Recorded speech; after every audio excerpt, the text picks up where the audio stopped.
Recording में। Hello, audio video clear है भाई? कैसे हो आप सब लोग? क्या हाल चाल है? बढ़िया, एकदम आनंद में हो? तो आज जो है वो रविवार है और आज के दिन का हम यूटिलाइज करते हैं और आप सभी का स्वागत है बूस्टर एकेडमी पे। हाँ, तो आज हम लोग जो है वो 5 टॉपिक कवर करेंगे और सभी बच्चों का ये था कि सर एक क्लास जो है वो यूट्यूब पे होनी चाहिए। मैं ठीक है भाई, एक क्लास क्यों, आपके लिए 5 क्लास यूट्यूब पर रख देते हैं।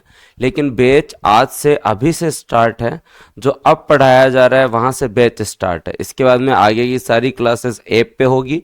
आज हम लोग 5 टॉपिक पढ़ेंगे। हमारा उद्देश्य है कि 5 टॉपिक एटलीस्ट आप लोग जो है वो बूस्टर ऐप पे हो या नहीं हो, एटलीस्ट आप पढ़ सके, जिसके अंदर अभी 9 बजे से क्लासेस स्टार्ट होगी।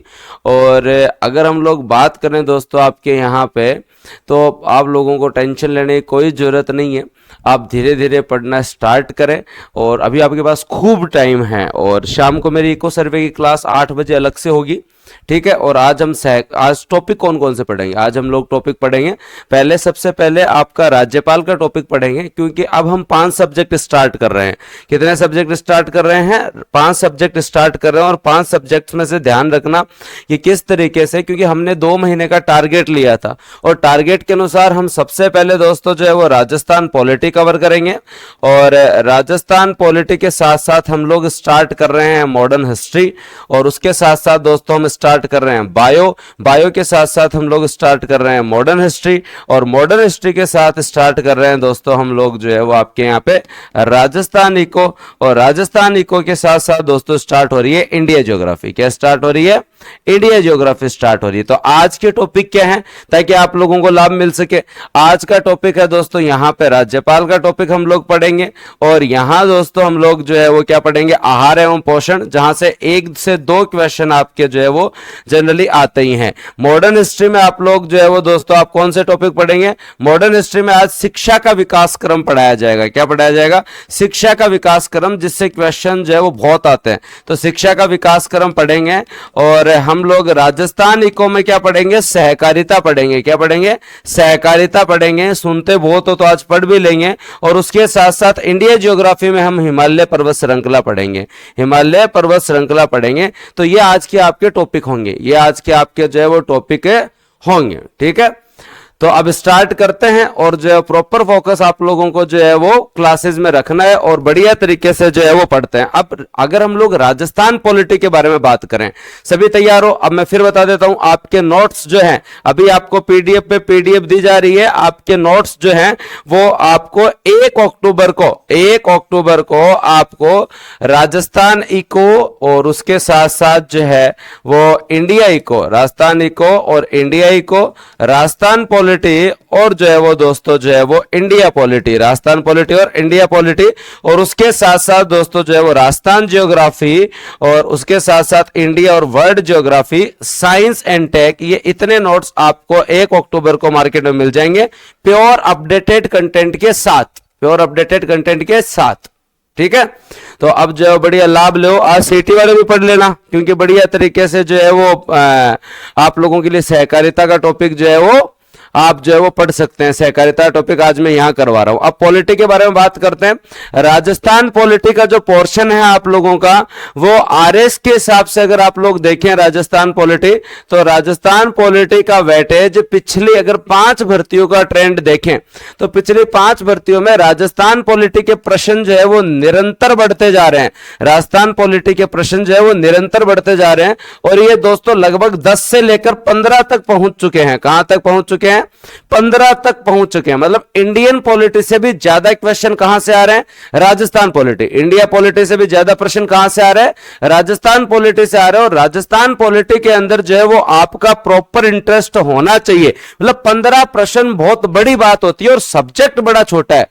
याद रखें दोस्तों, 15% जो है वो बहुत बड़ी बात होती है और सब्जेक्ट बहुत छोटा है। और अब आप जब राजस्थान पॉलिटी जब पढ़ेंगे तो आपको राजस्थान पॉलिटी के अंदर जो है वो अगर आप सीक्वेंस देखें तो आपको प्रॉपर ध्यान जो है वो कुछ चीजों पे देना पड़ेगा, जिसमें अगर हम स्टार्टिंग के टॉपिक देखें तो आपका राज्यपाल, राज्यपाल के साथ साथ जो है वो सीएम, सीएम के साथ साथ विधानसभा, हाँ सीएम के साथ साथ जो है वो दोस्तों आपको क्या पढ़ना है? विधानसभा। ये आपको 3 टॉपिक जो है वो प्रॉपर पढ़ने होते हैं। ये सभी पढ़ते हैं, लेकिन इसमें एक सही तरीके का इंटरेस्ट लेवल होना चाहिए।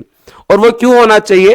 क्योंकि जब तक आप इनको याद करने के लिए इनकी जो है वो बातें नहीं समझेंगे, उस समय के घटनाक्रम नहीं समझेंगे, तब तक ये चीजें याद नहीं होगी। भाई मैं फिर बता रहा हूं आप लोगों को क्यों नहीं याद होगी। क्योंकि अगर आप लोग जो है वो प्रथम विधानसभा ही नहीं समझ पाएंगे तो वहां कितने अविश्वास प्रस्ताव आए, वहां कितने उपचुनाव हुए, उस समय अध्यक्ष कौन थे, उस समय जो विपक्ष की पार्टी कौन सी थी, सेकंड जब विधानसभा चुनाव हुए तो उस समय विपक्ष की पार्टी कौन सी उभरी, थर्ड विधानसभा चुनाव में क्या हुआ, प्रथम राष्ट्रपति शासन क्यों लगा, दूसरा क्यों लगा, आप लोगों को यह प्रॉपर पता होना चाहिए कि हरिदेव जोशी साहब ने इस्तीफा क्यों दिया, ठीक है, सुखाड़िया जी ने सरकार जो है वो क्यों नहीं बनाई, सुखाड़िया जी ने जो है वो सरकार क्यों नहीं बनाई। तो इस कंडीशन में मैं आप लोगों को जो है वो प्रॉपर सारी तरीके से हम लोग जो है वो पढ़ेंगे, ठीक है।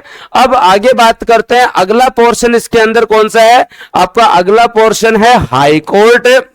हाई कोर्ट के साथ दोस्तों आपके जो है वो जितने भी महत्वपूर्ण आयोग है, हाई कोर्ट के साथ जो है वो दोस्तों आपके जितने भी महत्वपूर्ण आयोग है, जितने भी महत्वपूर्ण आयोग है, ये आपका दूसरा पोर्शन है। ये दो पोर्शन प्रॉपर स्टैटिक्स है, कॉन्सेप्ट के साथ है, बहुत ज्यादा फैक्ट है। जो अगर सबसे ज्यादा जोर अगर किसी में आना है ना तो तुम्हें इन्हीं टॉपिक में आना है, सबसे ज्यादा जोर आना है तो इन टॉपिक्स में ही आना है। उसके बाद में आपके कुछ अनछुए टॉपिक है, जैसे एग्जांपल के रूप में बताता हूं, जैसे लोक नीति का टॉपिक हो गया आपके यहां पे, विधिक अधिकार का टॉपिक हो गया आपके यहां पे, और विधिक अधिकार के साथ साथ जो है वो दोस्तों आपके यहां नागरिक अधिकार पत्र हो गए, क्या हो गए, नागरिक अधिकार पत्र हो गए।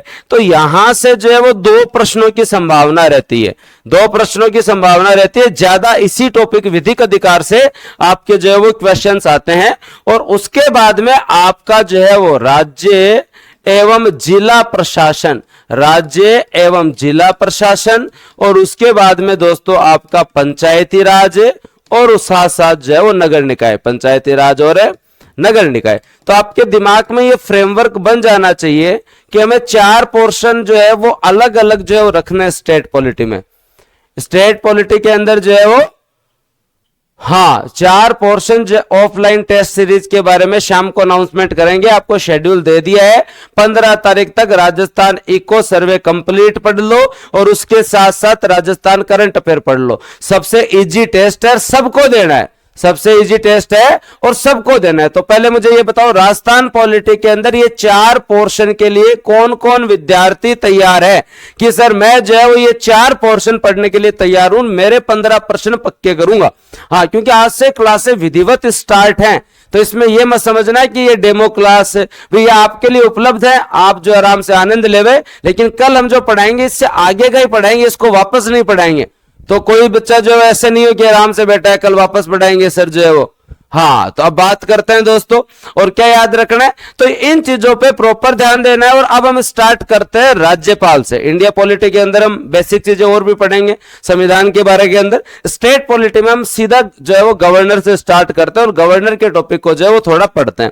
तो पहली बात आप लोगों को यह समझनी पड़ेगी दोस्तों आपके यहां पर है कि हमारे यहां भारत के अंदर जो है वो क्या अपनाई गई है, संघीय शासन व्यवस्था अपनाई गई है। हमारे यहां क्या अपनाई गई है, संघीय फेडरल सिस्टम, संघीय शासन व्यवस्था अपनाई गई है। संघीय शासन व्यवस्था अपनाई गई है जिसे संविधान में यूनियन कहा गया है। क्या कहा गया है, यूनियन कहा गया है।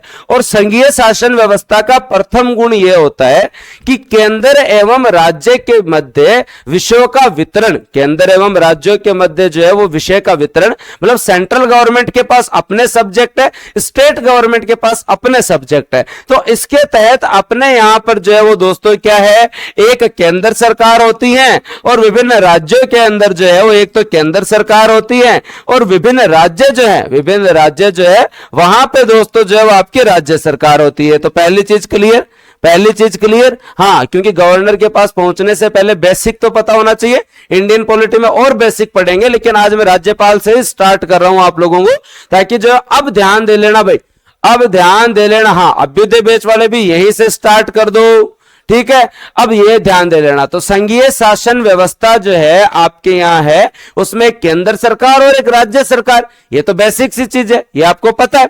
अब हमने संघीय शासन व्यवस्था के साथ साथ हमने संसदीय शासन व्यवस्था भी अपनाई है, पार्लियामेंट सिस्टम ऑफ गवर्नमेंट भी अपनाया है, संसदीय शासन प्रणाली भी अपनाई है। और संसदीय शासन प्रणाली कहती है कि आपकी सरकारों में दो प्रमुख होंगे, एक संवैधानिक प्रमुख होंगे, एक क्या होंगे भाई, कॉन्स्टिट्यूशनल हेड होंगे, एक संवैधानिक प्रमुख होंगे और एक वास्तविक प्रमुख होंगे। एक संवैधानिक प्रमुख होंगे और एक वास्तविक प्रमुख होंगे, एक संवैधानिक प्रमुख होंगे और एक दोस्तों आपके जो है वो वास्तविक प्रमुख होंगे। एक एक डाउट क्लियर होगा।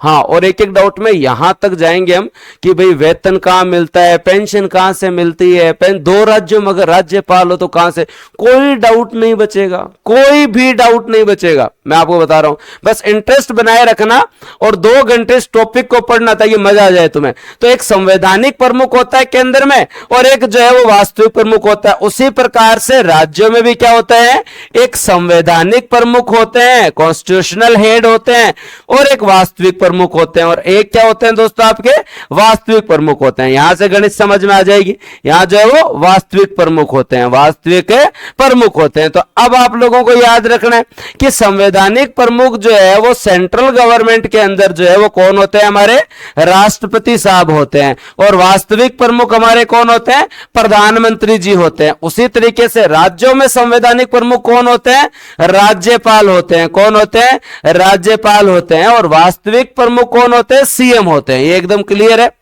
आपको ये चीज याद रह जाएगी। हाँ, आ जाओ सर आर्टिकल 153 पे, जल्दी आएंगे। आर्टिकल तो आपको टेंशन लेने की जरूरत ही नहीं है, वो तो साथ के साथ मैं याद करवा दूंगा तुम्हें। तो फेडरल सिस्टम ऑफ गवर्नमेंट है या यूनियन सिस्टम ऑफ जो गवर्नमेंट है उसमें 2 सरकार होती है, एक सेंट्रल गवर्नमेंट और एक स्टेट गवर्नमेंट।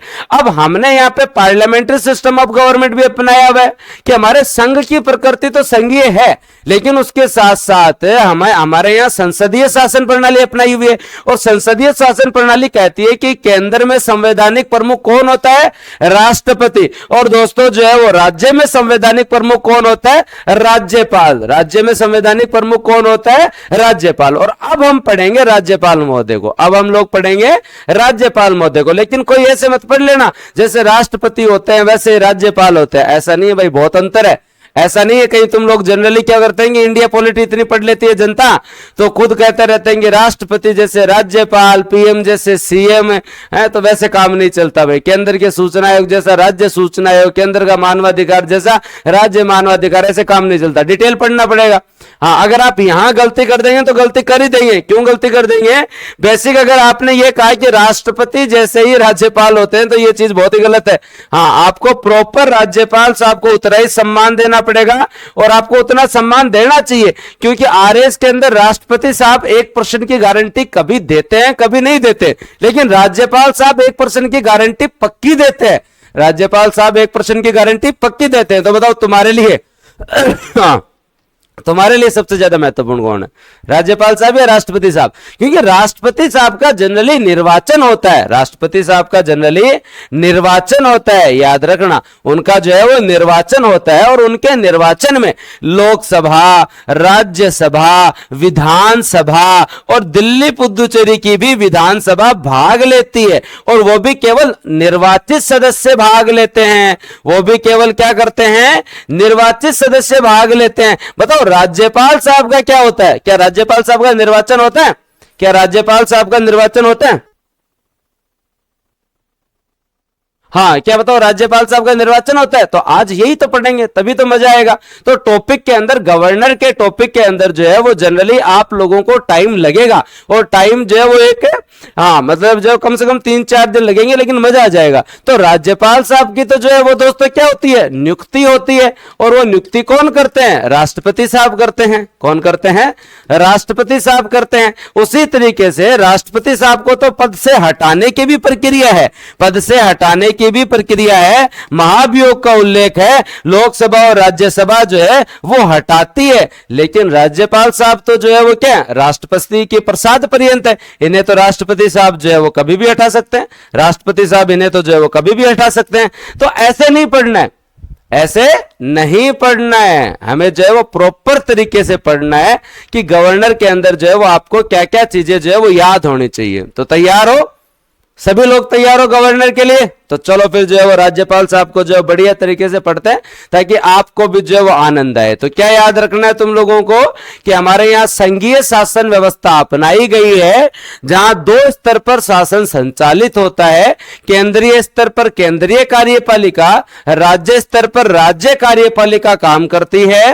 राज्य कार्यपालिका का उल्लेख संविधान के भाग 6 और अनुच्छेद 153 से 67 के बीच में है।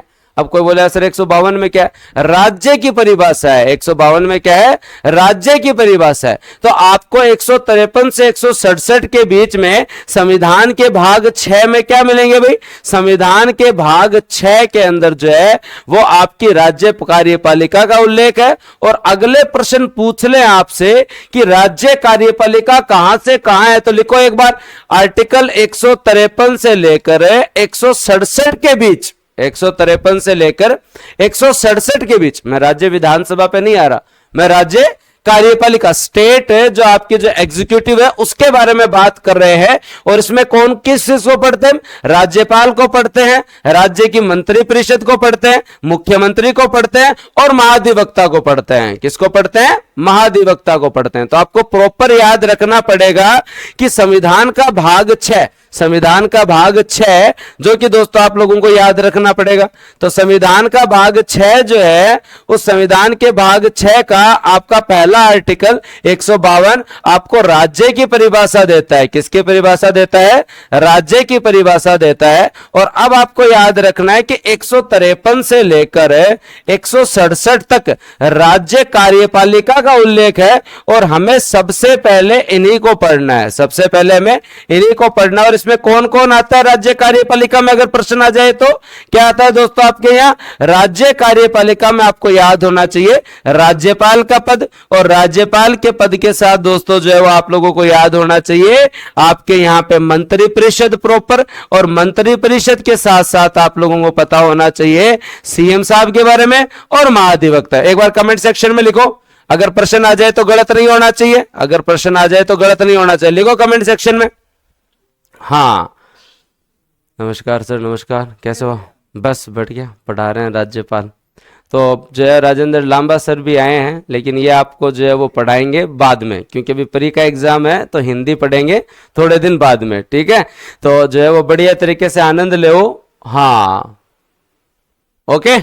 अब दोस्तों आगे बात करते हैं। तो एक बार सभी कमेंट सेक्शन के अंदर जो है वो लिखें और जो है वो बताएं। यहाँ पे एक बार 4 नाम लिखो। कभी कभी बेसिक प्रश्न गलत हो जाता है कि राज्य कार्यपालिका में क्या क्या है, और तुम वहां पे जो विधानसभा चाह पाते हो। नहीं भाई साहब, प्रॉपर पता होना चाहिए कि राज्य कार्यपालिका के अंदर क्या है, क्योंकि आपको ये सारी चीजें प्रॉपर पता होनी चाहिए राज्य कार्यपालिका में क्या है, ठीक है?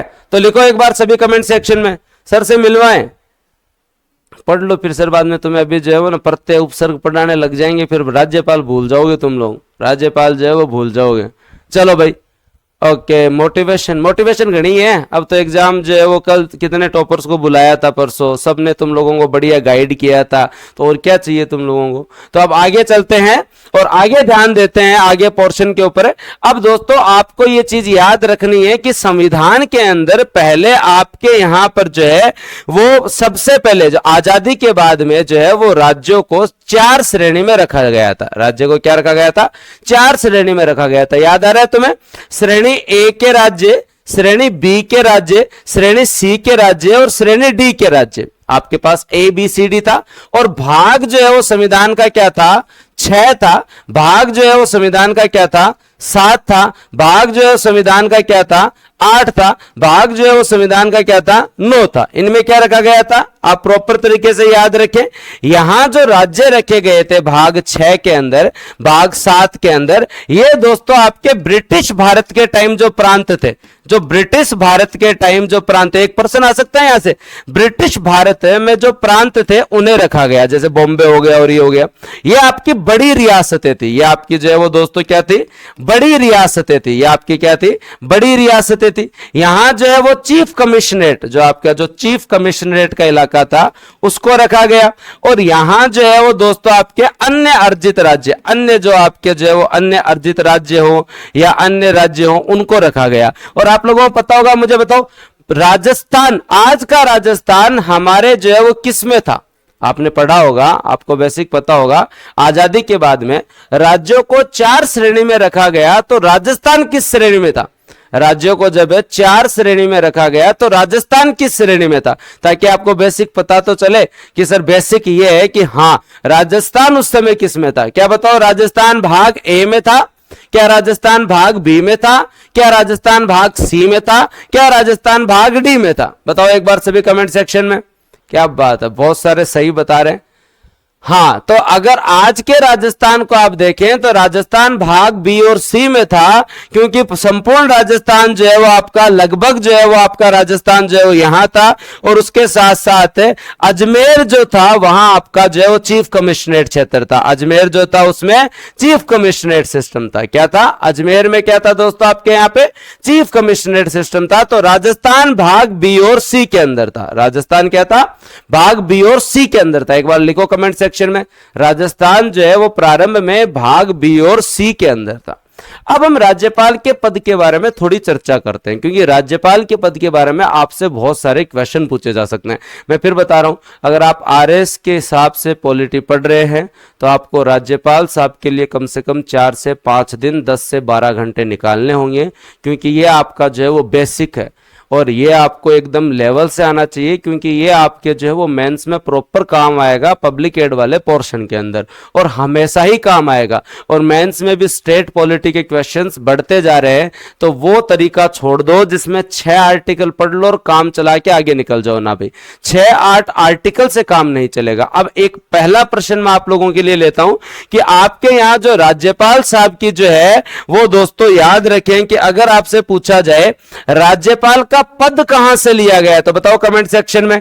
अब जब हम स्टार्ट कर रहे हैं और हम जो है वो राज्य कार्यपालिका के अंदर राज्यपाल पढ़ रहे हैं, तो सभी कमेंट सेक्शन में बताओ। हाँ, बहुत बढ़िया, बताओ कमेंट सेक्शन में, राज्यपाल का पद कहां से लिया गया है? राज्यपाल का पद कहां से लिया गया? पहला प्रश्न पूछ रहा हूं ताकि तुम्हारा कोई प्रश्न ही गलत नहीं हो। यहां से स्टार्ट कर रहे हैं हम लोग, कंफ्यूजन खत्म होना चाहिए। बेसिक आपको पता चला गया? हाँ, पता चल गया। ये देखो कमेंट सेक्शन में बताने वाले जनरली गलत बता रहे हैं कनाडा, याद रखें, यहां गलत ना करें। राज्यपाल का पद जो है, राज्यपाल का पद जो है भारत शासन अधिनियम, भारत शासन अधिनियम है, भारत शासन अधिनियम 1935 के तहत लिया गया है। अधिनियम 1935 के तहत लिया गया है।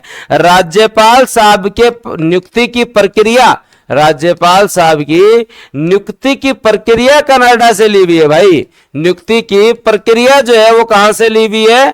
कनाडा से ली हुई है। देखो प्रश्न गलत कर दिया ना तुमने, स्टार्टिंग में आते ही गलत कर दिया। ऐसी पॉलिटी नहीं पढ़नी, ऐसी पॉलिटी नहीं पढ़नी। पहले बात में चेप दिया ना प्रश्न गलत, तो ऐसी पॉलिटी नहीं पढ़नी है। आपको सबका पढ़ा हुआ है ये टॉपिक, लेकिन फिर भी मैं कह रहा हूं कि आप दोबारा पढ़ें। आपको लग रहा होगा कि आपने पढ़ा हुआ है, लेकिन फिर भी मैं कह रहा हूं कि दोबारा पढ़ें। क्यों पढ़ें दोबारा? मैंने एक बेसिक प्रश्न आपसे पूछा और उसके अंदर 90% स्टूडेंट गलत बता रहे हैं। हाँ, राज्यपाल सब ने कोई ना कोई एग्जाम देके पढ़ा होगा। ऐसी गलतियां बहुत करेंगे, ऐसी गलतियां बहुत करेंगे, और उन गलतियों से बचाने के लिए हम आज स्टेट पॉलिटी में राज्यपाल का टॉपिक स्टार्ट कर रहे हैं। तो टॉपिक स्टार्ट करें उससे पहले राज्यपाल के बारे में जो है, जो आपके विचार जो है अन्य लोगों ने क्या कहा, क्योंकि राज्यपाल हमारे यहाँ पे संवैधानिक प्रमुख है। राज्यों में जो है वो राज्यपाल क्या है भाई साहब? संवैधानिक प्रमुख है। तो दोस्तों आज हम लोग जो है वो इनके बारे में सबसे पहले कुछ स्टेटमेंट पढ़ते हैं। तो बताओ आगे से प्रश्न गलत नहीं करोगे ना? राज्यपाल का पद भारत शासन अधिनियम 1935 से लिया गया है। राज्यपाल की नियुक्ति की प्रक्रिया कनाडा से ली हुई है भाई, नहीं करोगे ना आगे से गलती।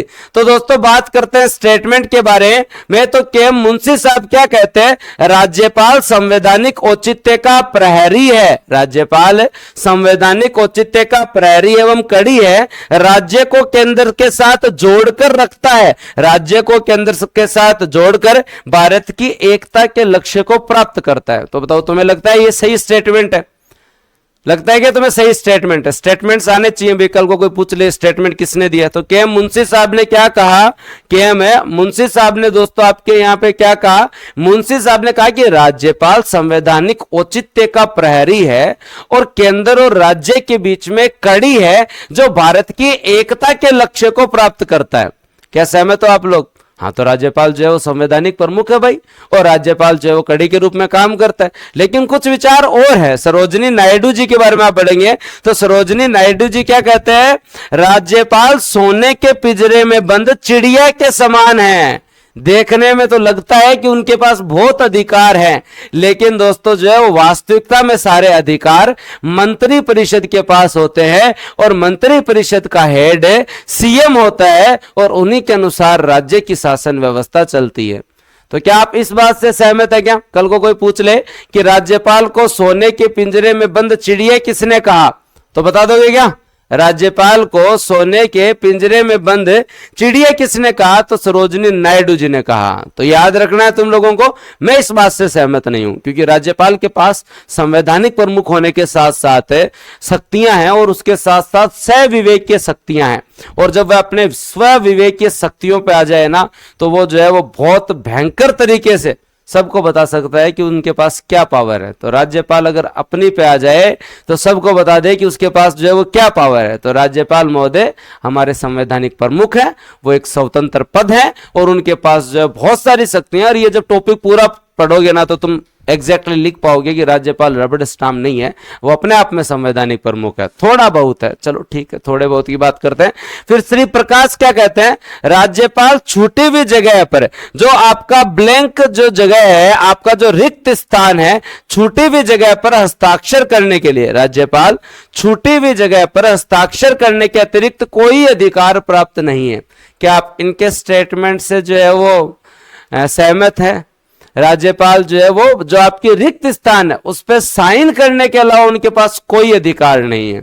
तो मेरे हिसाब से तो ये बात सही नहीं है। श्री प्रकाश जी की एक अलग बात है कि उनको लगता है कि जो मंत्री परिषद भेजती है, जो सीएम कहता है, वहां बस साइन ही करना होता है, सब कुछ डिसाइड तो मंत्री परिषद ही करती है।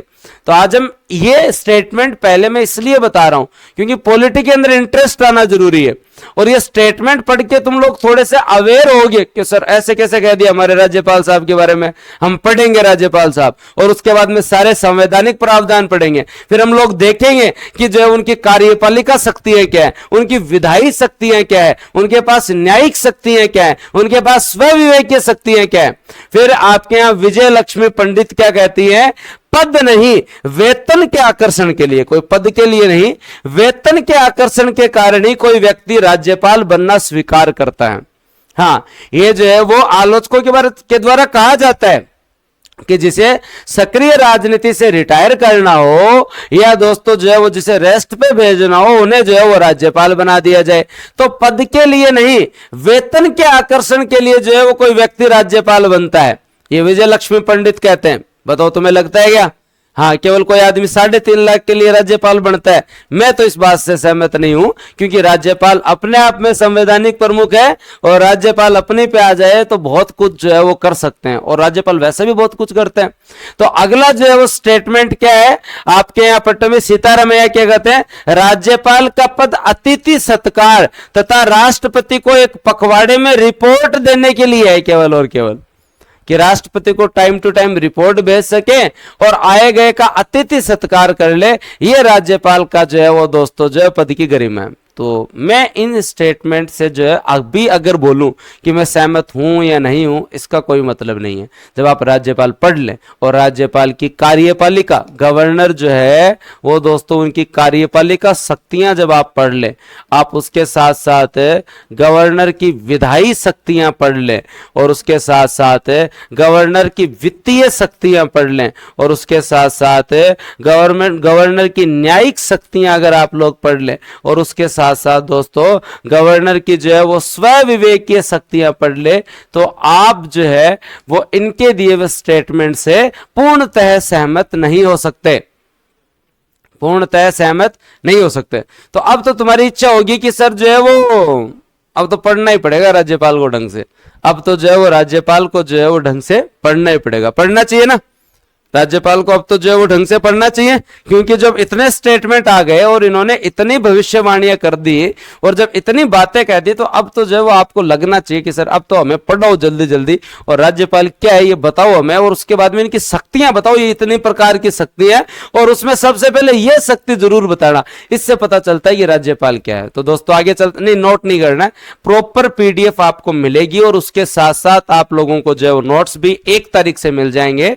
तो आपको नोट करने की जरूरत नहीं है, आप तो बढ़िया तरीके से आनंद लेते रहो भाई, बढ़िया तरीके से आनंद लेते रहे। तो अब जो है, हाँ सर याद ही नहीं होता तो बस भूलने की कोशिश मत करो, याद रह जाएगा दिमाग में। कल हनुमान जी ने क्या कहा था, हनुमान सर वीडियो साहब जब आए थे तो दिमाग की भी एक कैपेसिटी है, सारी चीजें याद थोड़ी करनी है। अब आप तो बस ये स्टेटमेंट जो है वो रट्टा थोड़ी लगाना है, आपको समझना है। और मैं प्री प्लस मेंस दोनों की पॉलिटी आपको कवर करवा रहा हूं, ताकि एक जो है वो मेंस में टेंशन नहीं रहे। और आपकी अप्रोच अगले 5 महीने में क्या होनी चाहिए, आपकी अप्रोच अगले 5 महीने में ये होनी चाहिए कि इन 5 माह में जो पढ़ा है, इन 5 माह में जो पढ़ा है वो मेंस के टाइम डायरेक्ट यूज आ जाए, दोबारा ना ही पढ़नी पड़े।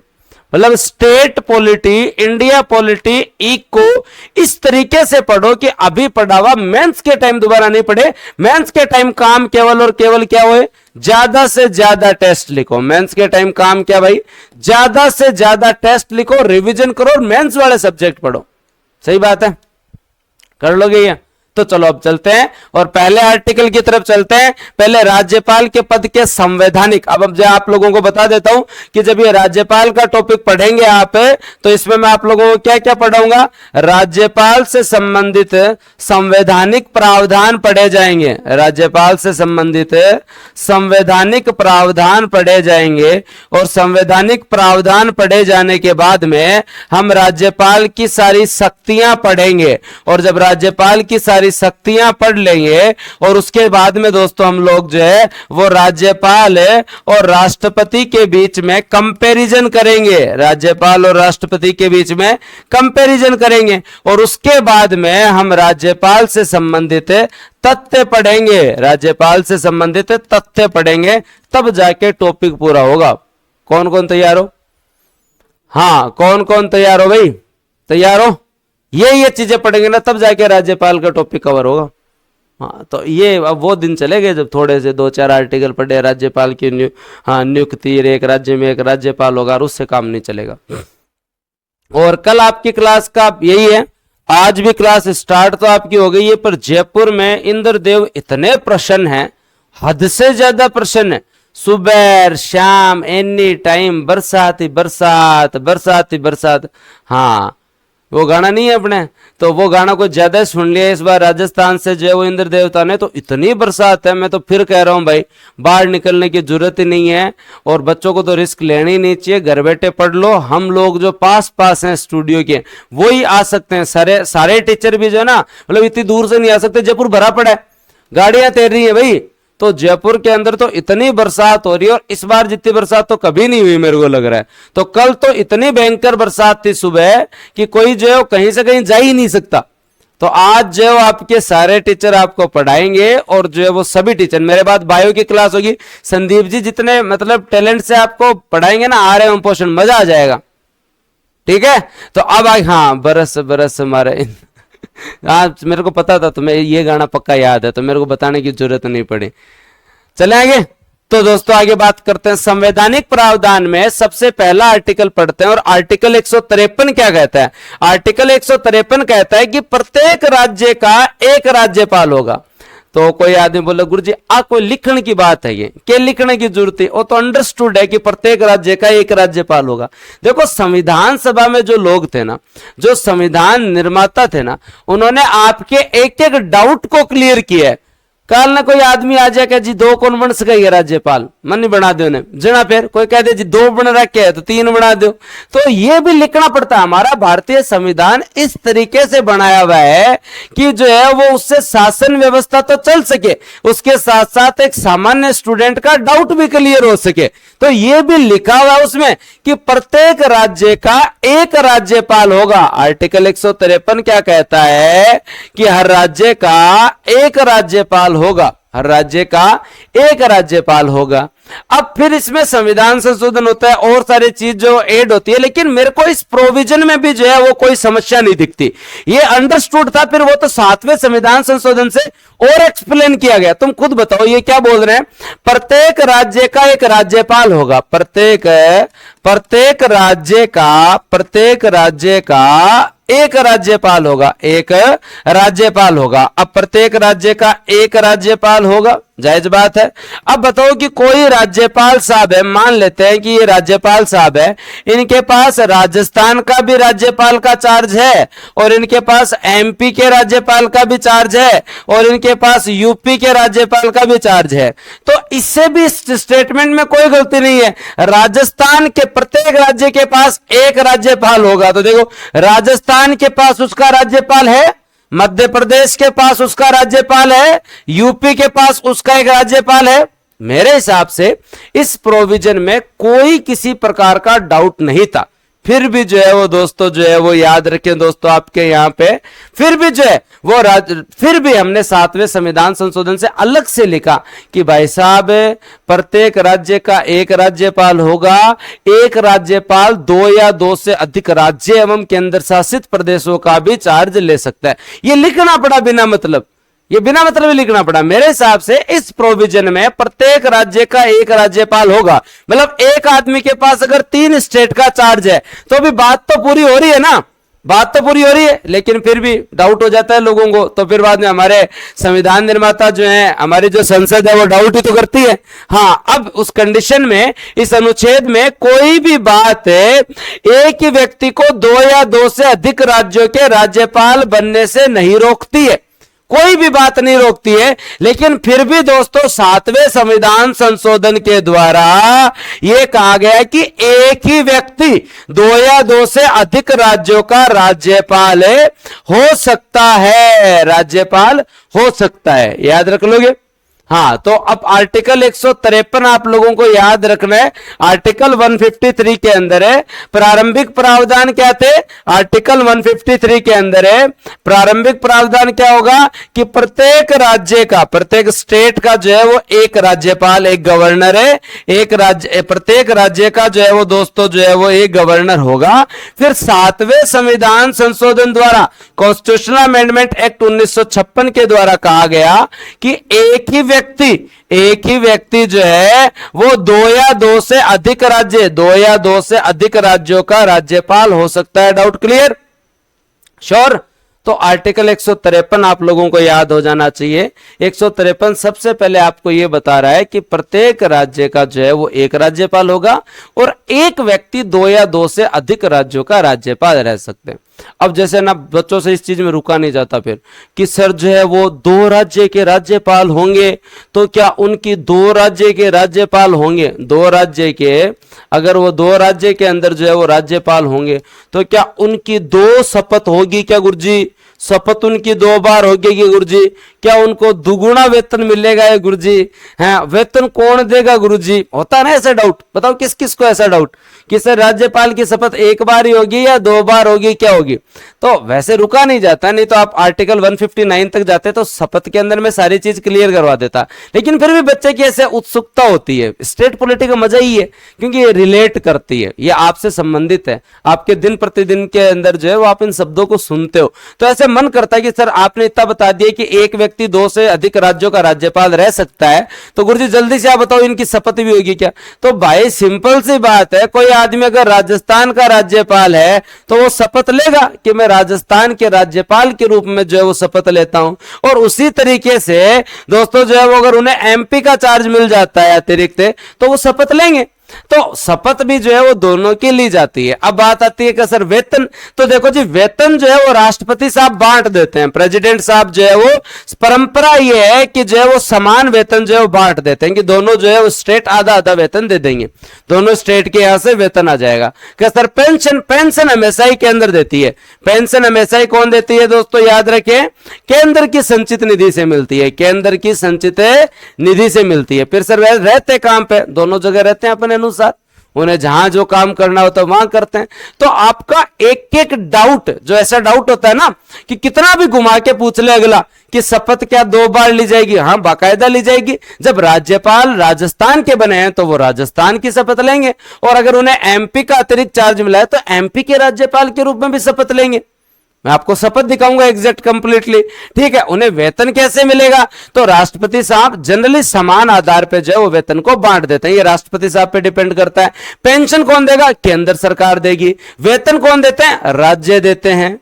देखो, तो सारे डाउट क्लियर होंगे। अभी आपको केवल इतनी सी बात याद रखनी है कि राज्यपाल राज्य के संवैधानिक प्रमुख हैं, वो राज्य के प्रथम नागरिक होते हैं, और जो है वो आर्टिकल 153 किस किस को क्लियर है भाई, आर्टिकल 153 किस किस को क्लियर है, एकदम क्लियर है। चलो आगे, हाँ एकदम कमेंट सेक्शन में बताओ भाई एकदम क्लियर है, तो फिर बाद में थोड़ा और आगे चलते हैं और आगे बात देते हैं। और आपका आदर्श बैच और प्रतिज्ञा बैच आज से स्टार्ट हो चुका है, आज से स्टार्ट हो चुका है। और आदर्श बैच में आप प्री प्लस मेंस दोनों कवर करेंगे, और हम लोग जो है वो आप जैसे क्लास कंप्लीट होगी आज शाम को 6 बजे, उसके बाद में आपको आज के सारे नोट्स मिल जाएंगे, बढ़िया पढ़ लेना। नोट्स बनाने ही नहीं है, मजा आ रहा है पॉलिटी में सबको, इकोनॉमिक्स से ज्यादा आता है सर, आज राज्यपाल कंप्लीट करवा दो जना, ही तो तारा आरएस के अंदर पर्सन सही हो नहीं भाई। एक दिन में अगर राज्यपाल कवर हो जाए तो 5 दिन में स्टेट पॉलिटी कंप्लीट हो जाए, फिर बाद में भाई वैल्यू दो, राजस्थान पॉलिटी को सब्जेक्ट मानो। 5-7 दिन से जो रणनीति का दौर चल रहा है उससे बाहर आओ, कंटेंट पे थोड़ा ध्यान देना स्टार्ट कर दो। हाँ, और हर आदमी आके यही बोल रहा है कि Rajasthan GK is more important than India GK. तो ये आपको बेसिक चीज समझ में आ जानी चाहिए कि सबसे पहले आप स्वीकार कर ले कि स्टेट पॉलिटी एक सब्जेक्ट है जिसमें आप महीना भर लगाएंगे, और स्टेट पॉलिटी का जो ये पोर्शन है जिसमें आप एक पोर्शन इसको माने, एक पोर्शन इसको माने, और उसके बाद में 2 पोर्शन और जी लगा के 1-1.5 महीने स्टेट पॉलिटी पढ़ें। और जब टाइम मिला है तो ऐसे पढ़ें कि मेंस में जाके नहीं पढ़ना पड़े, मेंस में जाके नहीं पढ़ना पड़े, ठीक है। तो मैं मेंस के हिसाब से ही आपको साथ लेके चल रहा हूं, और सारी क्लासेस मेंस के अनुसार ही होंगी। प्री का सिलेबस भी हो सकता है जितना मेंस के अनुसार ही आपको करवाएंगे, बस सर रिवीजन ही करना है। तो रिवीजन तो अभी पढ़ा ही थोड़ा सा है, तो आर्टिकल 153 पे ही तो अभी क्या रिवीजन करवाऊं। तो पहला आर्टिकल किस किस को क्लियर है, गवर्नर का पहला आर्टिकल जो है वो दोस्तों किस किस को क्लियर है, 153 एकदम क्लियर है। उसके बाद मैं आगे चलूं, आर्टिकल 154 क्या कहता है, आर्टिकल 154 कहता है कि राज्य की सभी कार्यपालिका शक्तियां राज्यपाल में निहित होंगी। याद रखना, 153 क्या कहता है, राज्य की सभी कार्यपालिका शक्तियां, राज्य की सभी कार्यपालिका शक्तियां जो है वो राज्यपाल में निहित होंगी, और राज्यपाल इनका प्रयोग स्वयं या अपने अधीनस्थ के माध्यम से करेगा। क्या करेगा दोस्तों, आर्टिकल 154 कहता है 53 के अंदर जो है वो दोस्तों राज्यपाल के बारे में एक राज्यपाल होगा। फिर 54 में बताया कि राज्यपाल में सभी कार्यपालिका शक्तियां जो है वो राज्यपाल में निहित होगी। इसके बाद में एक आर्टिकल समझा देता हूं तुम लोगों को ताकि याद आ जाए। क्या याद रखना है तुम लोगों को कि 153 कहता है कि एक गवर्नर होगा, 154 कहते हैं कि उसमें एग्जीक्यूटिव पावर, स्टेट की जितनी भी कार्यपालिका शक्तियां हैं, ये स्टेट की जितनी भी कार्यपालिका शक्तियां, जितनी भी कार्यपालिका शक्ति हैं वो सब की सब किस में होंगी, गवर्नर में निहित होगी। या तो गवर्नर खुद या अपने अधीनस्थ के माध्यम से प्रयोग करेगा, या अपने अधीनस्थ के माध्यम से प्रयोग करेगा। अब आगे एक आर्टिकल इसके साथ साथ पढ़ाऊंगा, लेकिन सबसे पहले यहां पे प्रश्न आता है कि अधीनस्थ से क्या तात्पर्य, एक एक शब्द को समझे। तो यहां जो शब्द आया है कि राज्यपाल अपनी कार्यपालिका शक्तियों का उपयोग स्वयं या अधीनस्थ के माध्यम से करेगा, तो दोस्तों याद रखें आपके यहां पर राज्यपाल महोदय के जो अधीनस्थ हैं वो 2 प्रकार के होते हैं। और राज्यपाल महोदय के अधीनस्थ अगर हम बात करें तो एक तो होती है दोस्तों आपकी जो स्थायी कार्यपालिका, एक तो होती है आपकी स्थायी कार्यपालिका, और एक होती है दोस्तों आपकी अस्थायी कार्यपालिका, एक होती है आपकी अस्थायी कार्यपालिका, एक होती है आपकी अस्थायी कार्यपालिका। और आप लोगों को याद आ रहा होगा जैसे आपके मंत्री हैं वो स्थायी कार्यपालिका में कौन आता है भाई, जो आपकी नौकरशाही है, जो अधिकारी हैं, वो तो भाई आज लगे हैं 20-30 साल रहेंगे ना, याद है तुम्हारे, चाहे कलेक्टर साहब हो, चाहे सचिव हो, चाहे आपके संयुक्त सचिव हो, चाहे सहायक सचिव हो, चाहे एसडीएम हो, चाहे तहसीलदार हो, ये आपकी स्थायी कार्यपालिका है। तुम जिस चीज की तैयारी कर रहे हो तुम किस में जाओगे?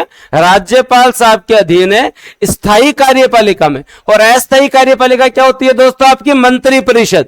मंत्री आज है, कल वो जो है मुख्यमंत्री बन सकता है, और परसों जो है वो विधायक भी नहीं रहे, क्या पता चले, नहीं रहे ना, कोई पता नहीं चलता। तो यहां अगर अगला प्रश्न आपसे पूछ ले, अगर एग्जाम में प्रश्न पूछ ले कि 154 इतने से काम नहीं चलेगा कि राज्य में सारे राज्यपाल में जो है वो सारी कार्यपालिका शक्तियां निहित होंगी, ये तो सबको पता है। जो जितने भी पावर्स हैं वो राज्यपाल में होंगी। अब राज्यपाल इन पावर्स का प्रयोग कैसे करेंगे?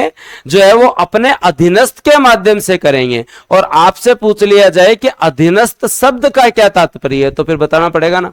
आपसे पूछ लिया जाए कि अधीनस्थ शब्द का जो है वो दोस्तों आपका यहां जो है वो क्या तात्पर्य है, तो क्या बताओगे? अधीनस्थ शब्द से तात्पर्य है स्थायी कार्यपालिका और अस्थायी कार्यपालिका, स्थायी कार्यपालिका और अस्थायी कार्यपालिका। लेकिन केवल 154 को इतना ही नहीं पढ़ा जाए, इसके आगे की भी बात याद होनी चाहिए आप लोगों को। आपको आगे की भी जो है वो बात याद होनी चाहिए। और मैं आप लोगों को बताता हूं कि आप लोग ये पढ़ते हैं ना, उसके साथ साथ एक प्रोविजन पढ़ना चाहिए। आर्टिकल 154 कहता है कि सभी एग्जीक्यूटिव पावर जो है वो किसमें निहित होंगी? राज्यपाल में निहित होगी। तो आगे वाले आर्टिकल्स में लिखा हुआ है, क्या लिखा हुआ है भाई? ये लिखा हुआ है कि राज्यपाल की सहायता के लिए, राज्यपाल की सहायता के लिए एक मंत्री परिषद होगी। राज्यपाल की सहायता के लिए एक मंत्री परिषद होगी और उस मंत्री परिषद का प्रमुख सीएम होगा। तो आगे सारा इलाज हुआ है। जब आप सारे आर्टिकल पढ़ोगे ना तब मजा आ जाएगा आपको, ठीक है। तो अब आप लोगों को क्या याद रखना है? आर्टिकल, हाँ, आगे क्या लिखा हुआ है कि राज्यपाल की सहायता के लिए एक मंत्री परिषद होगी और मंत्री परिषद के जो वो हेड कौन होंगे? सीएम होंगे। वो आगे लिखा हुआ है, पर बेसिक आप लोगों को अभी क्या याद रखना है? आर्टिकल 154 आपका क्या कहता है कि राज्य की कार्यपालिका शक्तियां किसमें होगी? राज्यपाल में होगी। और इनका प्रयोग संविधान के अनुरूप या तो वो खुद या दोस्तों अधीनस्थों के माध्यम से करेंगे। भाई बताओ, सबको याद रह जाएगा? तो राजस्थान में चाहे किसी भी यहां राज्य के जितने भी काम होते हैं वो किसके माध्यम से? वो राज्यपाल के नाम से ही आते हैं। और अधीनस्थ से तात्पर्य यहां पे दोस्तों जो है वो मंत्री परिषद एवं नौकरशाही से हैं। दो आर्टिकल किस किस को क्लियर है? दो आर्टिकल किस किस को क्लियर है? दो आर्टिकल क्लियर है? तो फिर मैं आगे चलूं। तो दोस्तों आगे चलते हैं और आपको केवल इतना ही आर्टिकल याद नहीं करने, आगे वाले आर्टिकल भी याद करने। लेकिन पहला दिन है ना, तो थोड़ा धीरे धीरे धीरे धीरे धीरे धीरे धीरे धीरे, है ना। सर क्लास कितनी देर चलेगी? क्लास चलेगी भाई साहब एकदम नॉन स्टॉप, जितनी देर तुम्हें पढ़नी है उतनी देर क्लास चलेगी। और आज आप 5 सब्जेक्ट पढ़ेंगे 10 घंटे। बढ़िया घर है, बोल दो सने कि आज बरसात का मौसम है, बढ़िया पकौड़ा पकौड़ा बना लियो और बढ़िया जो है बैठे रहो घर है। भारत जान की जरूरत को नहीं, क्लास ले एकदम धनाधन, ऑल सेट है।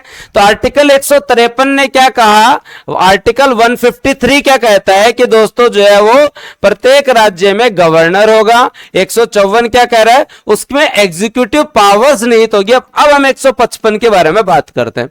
आर्टिकल 155 क्या कहता है? आर्टिकल 155 के बारे में बात करें तो राज्यपाल की नियुक्ति आप सबको याद रखना है। राज्यपाल की नियुक्ति, तो पहली चीज तो ये याद रखना है कि राज्यपाल की जो है वो दोस्तों आपके यहां पे नियुक्ति जो है वो क्या प्रोविजन है। तो दोस्तों याद रखें, राज्यपाल की नियुक्ति होती है। कोई भी आदमी ये नहीं लिख दे कि राज्यपाल का निर्वाचन होता है, ना ना, राज्यपाल का निर्वाचन नहीं होता। राज्यपाल का मनोनयन होता है, ना ना, मनोनयन नहीं, नॉमिनेशन नहीं होता। राज्यपाल का अपॉइंटमेंट होता है और नियुक्ति राज्यपाल की जो है वो कौन करता है दोस्तों? याद रखना, यहां 2 शब्द बता रहा हूं मैं तुम लोगों को, यहां 2 शब्द बता रहा हूं मैं तुम लोगों को, तो आपको प्रॉपर पता होना चाहिए। आर्टिकल 155 जो है वो राज्यपाल के अपॉइंटमेंट की बात कर रहे हैं। तो राज्यपाल की नियुक्ति कौन करता है? तो अब बताओ, तुम ऑप्शन है तुम्हारे सामने। राज्यपाल की नियुक्ति केंद्र सरकार करती है क्या?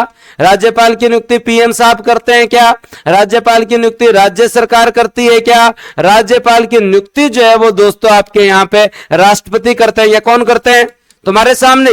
क्योंकि अगर अपन प्रश्न के हिसाब चलेंगे ना तो ज्यादा मजा आएगा।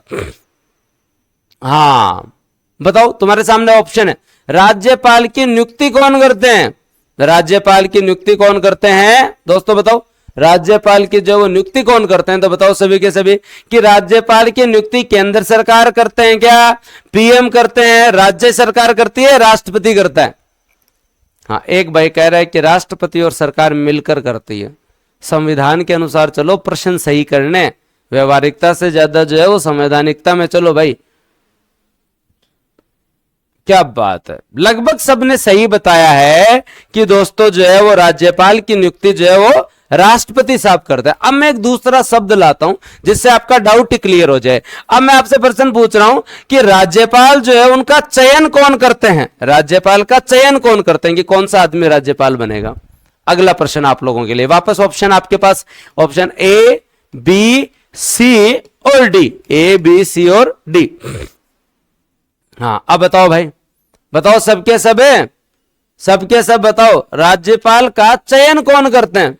हाँ, एक सवाल सबने सही बताया कि राज्यपाल की नियुक्ति कौन करते हैं, जो है वो आपके राष्ट्रपति करते हैं। और अब आप लोगों को बताना है राज्यपाल का चयन कौन करते हैं। बताओ, सभी के सब होशियार हो तुम लोग। अब धीरे धीरे डाउट क्लियर हो रहे हैं, मजा आ रहा है, थोड़ा थोड़ा सारे डाउट क्लियर हो जाएंगे। वेरी गुड, शानदार। अब हम आर्टिकल जब 153-54 के बाद जब आर्टिकल 155 हम लोग पढ़ रहे हैं, तो आपको थोड़ा सा जो है आर्टिकल पे जाने से पहले दो शब्दों को समझना चाहिए। आर्टिकल 155 आपके गवर्नर के नियुक्ति से संबंधित है, लेकिन यहां दो शब्द हैं, यहां जो है वो दो शब्द हैं, और एक शब्द है राज्यपाल का चयन कि कौन सा आदमी राज्यपाल बनेगा। एक शब्द है राज्यपाल की नियुक्ति, एक शब्द है राज्यपाल की नियुक्ति, एक शब्द है राज्यपाल की नियुक्ति। तो आपको यह चीज क्लियर होनी चाहिए कि राज्यपाल कौन बनेगा, इसका चयन केंद्र सरकार करती है। कौन करती है भाई? केंद्र सरकार करती है। केंद्र सरकार मतलब है केंद्र की मंत्री परिषद। केंद्र की मंत्री परिषद मतलब है मंत्री परिषद और उनके प्रमुख पीएम साहब, प्रमुख पीएम साहब। तो ये बेसिक सा पता होना चाहिए कि जैसे अभी आप लोगों ने सुना होगा कि गुलाब चंद कटारिया साहब पहले जो है वो आपके यहाँ पे असम के राज्यपाल थे, अब उन्हें पंजाब का राज्यपाल बना दिया गया। ओम प्रकाश माथुर साहब जो है वो आपके जो कहां सिक्किम के राज्यपाल बने हैं। तो ये राष्ट्रपति साहब थोड़ी डिसाइड करते हैं, राष्ट्रपति साहब सारे काम जो हैं वो जनरली मंत्री परिषद की सलाह पर ही करते हैं। तो चयन का काम कि कौन सा आदमी कहां का राज्यपाल बनेगा, कौन सा आदमी कहां का राज्यपाल बनेगा, तो दोस्तों ये काम जो है वो केंद्र सरकार करती है। और जब ये डिसाइड हो जाए तो फिर फाइल जाती है कि इनको नियुक्त कर दो, तो नियुक्ति का काम राष्ट्रपति करती है। दोस्तों राष्ट्रपति साहब द्वारा जो है वो किया जाता है। बताओ, अब कोई डाउट नहीं है? अब पढ़ लें 155। हाँ, ऐसे पढ़नी पड़ेगी पॉलिटी। और भी पढ़ाऊंगा अभी तुम्हें, जब शपथ का आर्टिकल आएगा ना वो भी इसी प्रकार से पढ़ाऊंगा ताकि तुम्हें थोड़ा सा मजा आए। हाँ, अभी अपने वागड़े साहब हैं हरिबाऊ, हाँ बात करेंगे अपन, जब कर्म पढ़ेंगे तो सारे अपन 45 के 45 राज्यपाल की सूची याद की जाएगी। लेकिन दोस्तों आप लोगों को याद रखना पड़ेगा आर्टिकल 155 चयन एवं नियुक्ति की बात करता है। और अब हम 155 को पढ़ते हैं ताकि डाउट क्लियर हो जाए।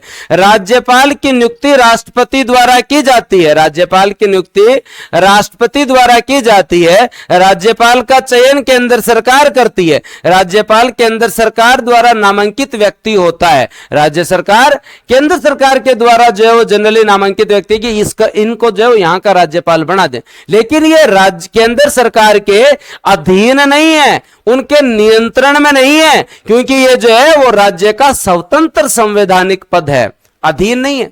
आप नियुक्ति कर दो, चयन कर दो, लेकिन जो है ये अधीन नहीं है। याद रख लेना, कल को यह शब्द आ जाए कि आप लोगों के सामने जो है वो राज्यपाल जो है वो एक शब्द आ जाए राज्यपाल का पद, आपसे एक प्रश्न पूछ ले कि राज्यपाल का पद जो है, राज्यपाल का पद जो है वो आपसे प्रश्न पूछ ले केंद्र सरकार के अधीन है, केंद्र सरकार के अधीन है, केंद्र सरकार के अधीन है क्या? हाँ, ऑप्शन ए। अगला प्रश्न आ जाए राज्यपाल का पद राष्ट्रपति के अधीन है क्या? राष्ट्रपति के अधीन है क्या? राष्ट्रपति के अधीन है क्या? या राज्यपाल का पद जो है वो राज्य सरकार के अधीन है क्या? राज्य सरकार के अधीन है क्या? राज्य सरकार के अधीन है क्या? या राज्यपाल का पद जो है वो स्वतंत्र एवं संवैधानिक है? तो बताओ क्या करोगे? स्वतंत्र एवं संवैधानिक। मजा आ रहा है क्या पॉलिटी में? एक एक डाउट एक साथ क्लियर। आपको जो है वो प्रश्न पूछने के बारे में आप कभी सोचेंगे ही नहीं कि ऐसे भी पॉलिटी पढ़ेंगे कि जिसमें आपके दिमाग में प्रश्न आए उससे पहले ही मैं क्लियर कर दूंगा। मतलब 155 से जो 4 प्रश्न बनते थे वो मैंने आपको यही करवा दिए कि क्या राज्यपाल केंद्र सरकार के अधीन है क्या, राष्ट्रपति के अधीन है क्या, राज्य सरकार के अधीन है क्या, या स्वतंत्र एवं संवैधानिक पद है। तो हमने पहला ही पढ़ा है कि प्रत्येक राज्य का एक राज्यपाल होगा जो कि संवैधानिक प्रमुख होगा, वो किसी के अधीन नहीं है। संविधान के अनुसार उन्हें शक्तियां मिली हैं, संविधान के अनुसार उनके प्रावधान है, तो वो किसी के अधीन नहीं है, वो एक स्वतंत्र एवं संवैधानिक पद है।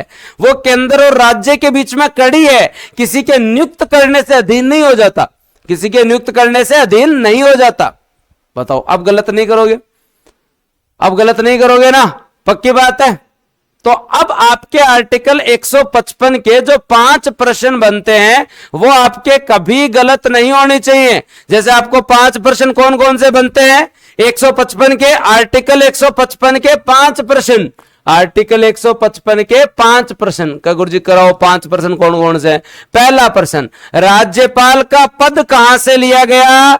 भारत शासन अधिनियम 1935 के एक्ट से लिया गया। राज्यपाल की नियुक्ति की प्रक्रिया कहां से ली गई? नियुक्ति की प्रक्रिया गुरुजी जो है वो राज्यपाल की जो है वो ली गई कनाडा से। अगला प्रश्न है, राज्यपाल का चयन कौन करता है? केंद्र सरकार। कौन करता है? केंद्र सरकार। अगला प्रश्न, राज्यपाल की नियुक्ति कौन करते हैं? तो राज्यपाल की नियुक्ति राष्ट्रपति साहब करते हैं। अगला प्रश्न कि राज्यपाल का पद की प्रकृति क्या है? तो राज्यपाल का पद एक स्वतंत्र एवं संवैधानिक पद है, किसी के अधीन नहीं है, किसी के अधीन नहीं है। अब बताओ, लग रहा है कि तुम्हें कि प्रश्न गलत नहीं होगा सर अगर इस तरीके से पढ़ेंगे ना? आ रहा है मजा? हाँ, तो आप में से बहुत सारे लोगों को आदत है कि राज्यपाल आप 15-20 मिनट में, हाँ, या 1-2 घंटे में पढ़ लें। हमें इस हिसाब से पढ़ना पड़ेगा ताकि कोई बेसिक से बेसिक स्टूडेंट है वो भी सारे डाउट क्लियर करके साथ साथ आगे बढ़ता जाए, डाउट रहे ही नहीं। मैं ही आप लोगों के लिए जो है प्रश्न हूं और मैं ही उसका जवाब हूं भाई। तुम्हारे दिमाग में जितने डाउट आएंगे वो पहले से मैं नोट करके रखता हूं, क्योंकि मैं भी स्टूडेंट रहा हूं, तो मुझे पता है कि कौन कौन से डाउट एक स्टूडेंट को आते हैं और हमें उस लेवल से पढ़ना पड़ेगा, क्योंकि आरएस कोई सामान्य सा पेपर नहीं है जहां 100 के आसपास आपकी कट ऑफ जा रही है। अगर या तो पेपर का लेवल बढ़ेगा या फिर दोस्तों पेपर का जो है वो आपकी जो कट ऑफ बढ़ेगी, दोनों में से एक चीज तो बढ़ेगी। तो इसलिए आप अपनी तैयारी को 5 महीने मेरे हिसाब से तो इसलिए दिए गए हैं ताकि पेपर का लेवल जितना भी बढ़ाए आप जो है वो माथा नहीं पकड़ो कि इतना कैसे बढ़ा दिया।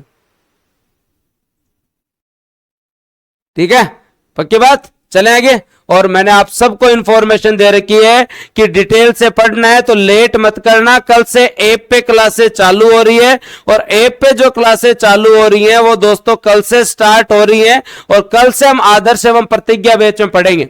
राजस्थान की बेस्ट फैकल्टी आप लोगों को पढ़ाएगी। हाँ, आप मेरे से तो रात दिन पढ़ते हैं तो इको पॉलिटी मुझसे पढ़ लेना। मेरे डेमो की तो मेरे हिसाब से आवश्यकता नहीं है। पिछले 4-5 साल से आप यूट्यूब पे डेमो ही डेमो देख रहे हो, कोई लगभग 1000 क्लास मेरी यूट्यूब पे पढ़ी होंगी। तो अब आप लोग जो हिस्ट्री जिस आदमी से पढ़ेंगे ना, जो नेट है, सेट है, जेआरएफ है, PhD, PDF, archaeology survey of India से फेलोशिप, मतलब एक आदमी जो हिस्ट्री में निपुण है उससे आप हिस्ट्री पढ़ेंगे। और राजस्थान आर्ट एंड कल्चर और हिस्ट्री आप कुलदीप जी से पढ़ेंगे जिनकी तो लिखावट ही मस्त है भाई साहब। ठीक है, और उसके बाद में आप ज्योग्राफी जिन सुरेश सर से पढ़ेंगे। आज पढ़ना, आप तुम्हें पता चलेगा माउंटेन, हिमालय पर्वत श्रृंखला क्या है, तो उनसे आप पढ़ेंगे तो आपको बेसिक चीजों का पता चलेगा। और उस बैच के अंदर दोस्तों आपके सर खुद आपके असिस्टेंट प्रोफेसर सिलेक्टेड है, आईएन में फर्स्ट रैंक आई हुई है भाई, एसीएफ का इंटरव्यू दिया हुआ है, आरएस में एक बार 225 और 237 रैंक आई हुई है। और बताओ क्या चाहिए और आपको क्या चाहिए? तो बस बढ़िया मदन भाई, हम जो है वो ई कंटेंट देते हैं और उसके साथ साथ आपकी किताब जो है वो पहले आई हुई थी, अपडेटेड के लिए जो है 1 महीने रुकना पड़ेगा। ठीक है, तो जो है वो ध्यान रखो। तो बात करते हैं दोस्तों जो है वो, और डाउट ही नहीं रहता सर ऋतुराज सर से तो खूब पढ़े मैं, तो बहुत बढ़िया। तो बूस्टर की शानदार टीम और मेंस के अंदर आपको उनकी Shukla sir, Sunil Moond sir, Rajendra Lamba sir, Rakesh Bhambu sir. Math के अंदर आपको जो है वो 2 टीचर पुरुषोत्तम और अजय सर। तो शानदार फैकल्टी के साथ बहुत ही अफोर्डेबल, घर बैठे कहीं जाने की जरूरत नहीं है। और बूस्टर एकेडमी आपके घर पर ही आपके लिए टेस्ट सीरीज लेकर आ रही है। तो बढ़िया पढ़ो, टेंशन लेने की जरूरत नहीं है। अब आगे चलते हैं और आर्टिकल जो है वो दोस्तों अगले पे चलते हैं। तो ये 3 आर्टिकल किस किस को क्लियर है ताकि मैं आगे चलूं? क्या सर ये 3 आर्टिकल तो एकदम दिमाग में सेट हो गए कि जो है वो आपके यहां जो है वो 153, 54, 55 है क्या? 153 है, एक राज्यपाल होगा, 154 दोस्तों और 155 राज्यपाल में कार्यपालिका शक्तियां नियुक्त होगी, उसका अपॉइंटमेंट होगा और एक गवर्नर होगा। अब बात करते हैं आपके 155 के बारे में, कुछ परंपराओं के बारे में, कुछ परंपराओं के बारे में बात करें तो चलो कुछ परंपराओं के बारे में हम लोग बात करते हैं।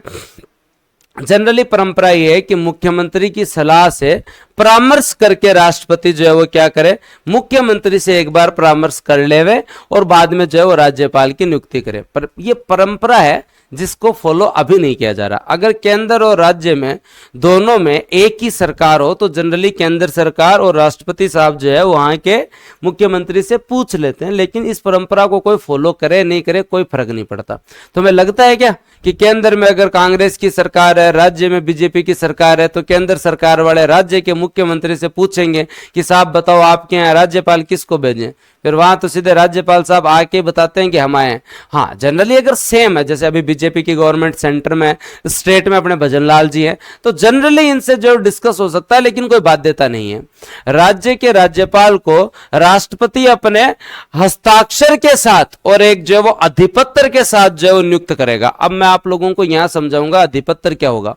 याद रखें दोस्तों, आपका जो है वो अधिपत्र क्या होगा और शपथ और अधिपत्र में क्या अंतर होता है उसके बारे में हम लोग डिस्कशन करेंगे। राष्ट्रपति किसी व्यक्ति को उस राज्यपाल का राज्य का राज्यपाल नियुक्त नहीं करेगा जिसका वो मूल निवासी है, जिसका वो मूल निवासी। जैसे राजस्थान के राज्यपाल जनरली राजस्थान के आदमी को नहीं बनाया जाता। क्यों नहीं बनाया जाता? अब आपको एक बात बताओ, थाने अगर कोई आदमी थारी तहसील में तहसीलदार बना दे या तुम्हारे जिले में जिला कलेक्टर बना दे तो तुम काम कर पाओगे क्या? कुछ न कुछ तो समस्या रहेगी ना। तुम खुद बताओ, अगर आपको जो है वो आपके ही जिले के अंदर कलेक्टर है या आपके ही उपखंड में एसडीएम या आपकी तहसील में तहसीलदार बना दिया जाए तो उस कंडीशन में थाने सारे दिन उधारे हुए फिर बाद में ओ काम। और जनरली आपकी जो है वो आप लोगों को एक चीज याद रखना पड़ेगा कि गवर्नर साहब के बहुत सारे काम है। गवर्नर साहब को जो है वो मंत्री परिषद के परामर्श के अनुसार काम करना है। मंत्री परिषद के परामर्श के अनुसार काम करने। तो काम करने के लिए एक काउंसिल ऑफ मिनिस्टर है और आपके जो है वो सीएम साहब हैं और उनके पास जाओ काम करो। अब अगर अपने राज्यपाल भी राजस्थान की हो जाए तो टकराव बढ़ सकता है ना। जनता सीधा राज्यपाल साहब के नहीं जाए। अरे भाई साहब, राज्यपाल साहब जो है वो किसके अनुसार काम करेंगे? मंत्री परिषद की सलाह के अनुसार काम करेंगे। तो अब मंत्री परिषद के अनुसार डील करें। लेकिन इसलिए ये परंपरा बनाई गई है कि दोस्तों आपके यहां पे ऐसे व्यक्ति को नियुक्त किया जाए जो राजस्थान का मूल निवासी नहीं हो। आगे बात समझ में? एकदम प्रॉपर चीज। अब कोई पूछ ले कि सर गवर्नर की जो है वो नियुक्ति क्यों होती है, निर्वाचन क्यों नहीं होता? गवर्नर की नियुक्ति क्यों होती है, निर्वाचन क्यों नहीं होता? यह प्रश्न भी पूछा जा सकता है। मान लो कोई बात आ जाएगी सर जो है वो, जैसे आपके जो है वो सीएम के लिए जो है वो आपका इलेक्शन होता है, विधायक बनते हैं, फिर विधायकों में से बहुमत वाले दल के नेता जो है सीएम बने जाते हैं। तो तुम में से कौन कौन चाहता है कि जो है वो नियुक्ति की जगह निर्वाचन होना चाहिए? तुम में से किस किस की इच्छा है? हाँ, अगर प्रश्न ऐसा आ जाए कभी कि राज्यपाल जो है उनकी नियुक्ति के बजाय जो है वो निर्वाचन होना चाहिए, तो निर्वाचन जो है वो मेरे हिसाब से कोई मतलब नहीं है। निर्वाचन जो है वो, हाँ, किस किस की इच्छा है कि सर नियुक्ति की जगह निर्वाचन होना चाहिए? देखो, अगर मान लो पहली बात तो आपके यहाँ पे संसदीय शासन व्यवस्था है और आप संवैधानिक प्रमुख हैं। आप जो है वो क्या है, संवैधानिक प्रमुख हैं। और आप संवैधानिक प्रमुख हैं और उसके साथ साथ आपके वास्तविक प्रमुख अलग से हैं। आपके वास्तविक प्रमुख है अलग से है और वो सीएम है और वो निर्वाचन के थ्रू ही है। तो अगर आपका निर्वाचन होता है तो पहली चीज तो ये है कि बिना मतलब का खर्चा और बिना मतलब के संसाधन उपयोग होंगे, बिना मतलब के जो है वो संसाधन होंगे। दूसरी चीज, आपको काम इन्हीं के परामर्श से करना है, तो कोई यहां सेंस ही नहीं निकलता। और अगर आपका भी निर्वाचन हो जाता है तो फिर राज्य के अंदर दो व्यक्ति जो है वो आपके निर्वाचित प्रमुख नहीं रह सकते। फिर प्रॉपर टकराव की स्थिति होगी, प्रॉपर टकराव की स्थिति होगी, और आपकी मुख्य भूमिका जो है वो क्या है, मार्गदर्शक की है। आपकी मुख्य भूमिका किसकी है, मार्गदर्शक के रूप में है। आप गाइड करिए, ना कि आप खुद गवर्नेंस कीजिए, याद रखें। हाँ, फालतू का खर्चा होगा, बिना मतलब का टकराव होगा, बिना मतलब का टकराव होगा। आप संवैधानिक प्रमुख, आप मार्गदर्शक हैं। आई बात समझ में? तो ये चीज याद रखनी है। तो आपको बेसिक क्या क्या परंपरा है, उन परंपराओं को याद रखें। कल को पूछ ले कि राज्यपाल की नियुक्ति में क्या क्या परंपरा है। जनरली कहते हैं कि सीएम से परामर्श लें, जरूरी नहीं है कि फॉलो किया जाए। पहली चीज क्लियर, सीएम से परामर्श लेवे। दूसरी परंपरा क्या है दोस्तों आपके यहां पे, राज्य का मूल निवासी नहीं होना चाहिए, राज्य का मूल निवासी नहीं होना चाहिए, राज्य का मूल निवासी नहीं होना चाहिए, दूसरी चीज। और तीसरी परंपरा क्या है, तीसरी परंपरा दोस्तों यह है कि वो आदमी सक्रिय राजनीति में नहीं होना चाहिए, सक्रिय राजनीति में जो है वो नहीं होना चाहिए। क्योंकि अब आप किसी राज्य के जो है वो राज्यपाल बन रहे हैं, आप उसके जो है वो संवैधानिक प्रमुख बन रहे हैं, आप उनके मार्गदर्शक बन रहे हैं। तो इस कंडीशन के अंदर जो है आप अब कांग्रेस बीजेपी सपा बसपा मत करो, आप भाई मार्गदर्शक हो, सीनियर आदमी हो, आपको जाके पूरा राज्य संभालना है। आपके लिए पक्ष विपक्ष कुछ नहीं है, आप एकदम न्यूट्रल हैं, आप संवैधानिक प्रमुख हैं और आप संविधान के अनुसार काम करें। अब आपको पार्टी वार्टी से कोई मतलब नहीं है। तो सक्रिय राजनीति के आदमी को जो है वो राज्यपाल नियुक्त नहीं करना चाहिए। जैसे आपने गुलाब चंद कटारिया साहब है, तो अब वो पंजाब के राज्यपाल बन गए, तो वहां जाके ये थोड़ी देखेंगे कि कांग्रेस का कौन है, बीजेपी का कौन है, अकाली दल का कौन है, आपका कौन है। वो अब न्यूट्रल है, वो किसी भी जो है वो पार्टी के सदस्य नहीं है। अब वो क्या है दोस्तों, पंजाब के राज्यपाल है। वैसे ही अपने ओम प्रकाश माथुर साहब जो है वो सिक्किम के गवर्नर बने हैं, तो अब वो कोई बीजेपी के नेता नहीं है, अब वो क्या है, सिक्किम के मार्गदर्शक है, सिक्किम के संवैधानिक प्रमुख है। जायज बात है, आई बात समझ में तुम लोगों को? तो ये जनरली परंपराएं हैं। अब हम आर्टिकल 156 पे चलेंगे और 156 में तुम लोगों को और आनंद आने वाला है। आज मैं आपको सारे आर्टिकल 159 तक संवैधानिक प्रावधान कंप्लीट करवा के जाऊंगा, ताकि ये जो डेमो क्लास डेमो नहीं है, हमने पढ़ाना स्टार्ट कर दिया है आज आप लोगों के लिए, कि अगर आप पढ़ना चाहते हैं तो आज आप जो है वो पढ़ सकते हैं, आज आप जो है वो पढ़ सकते हैं।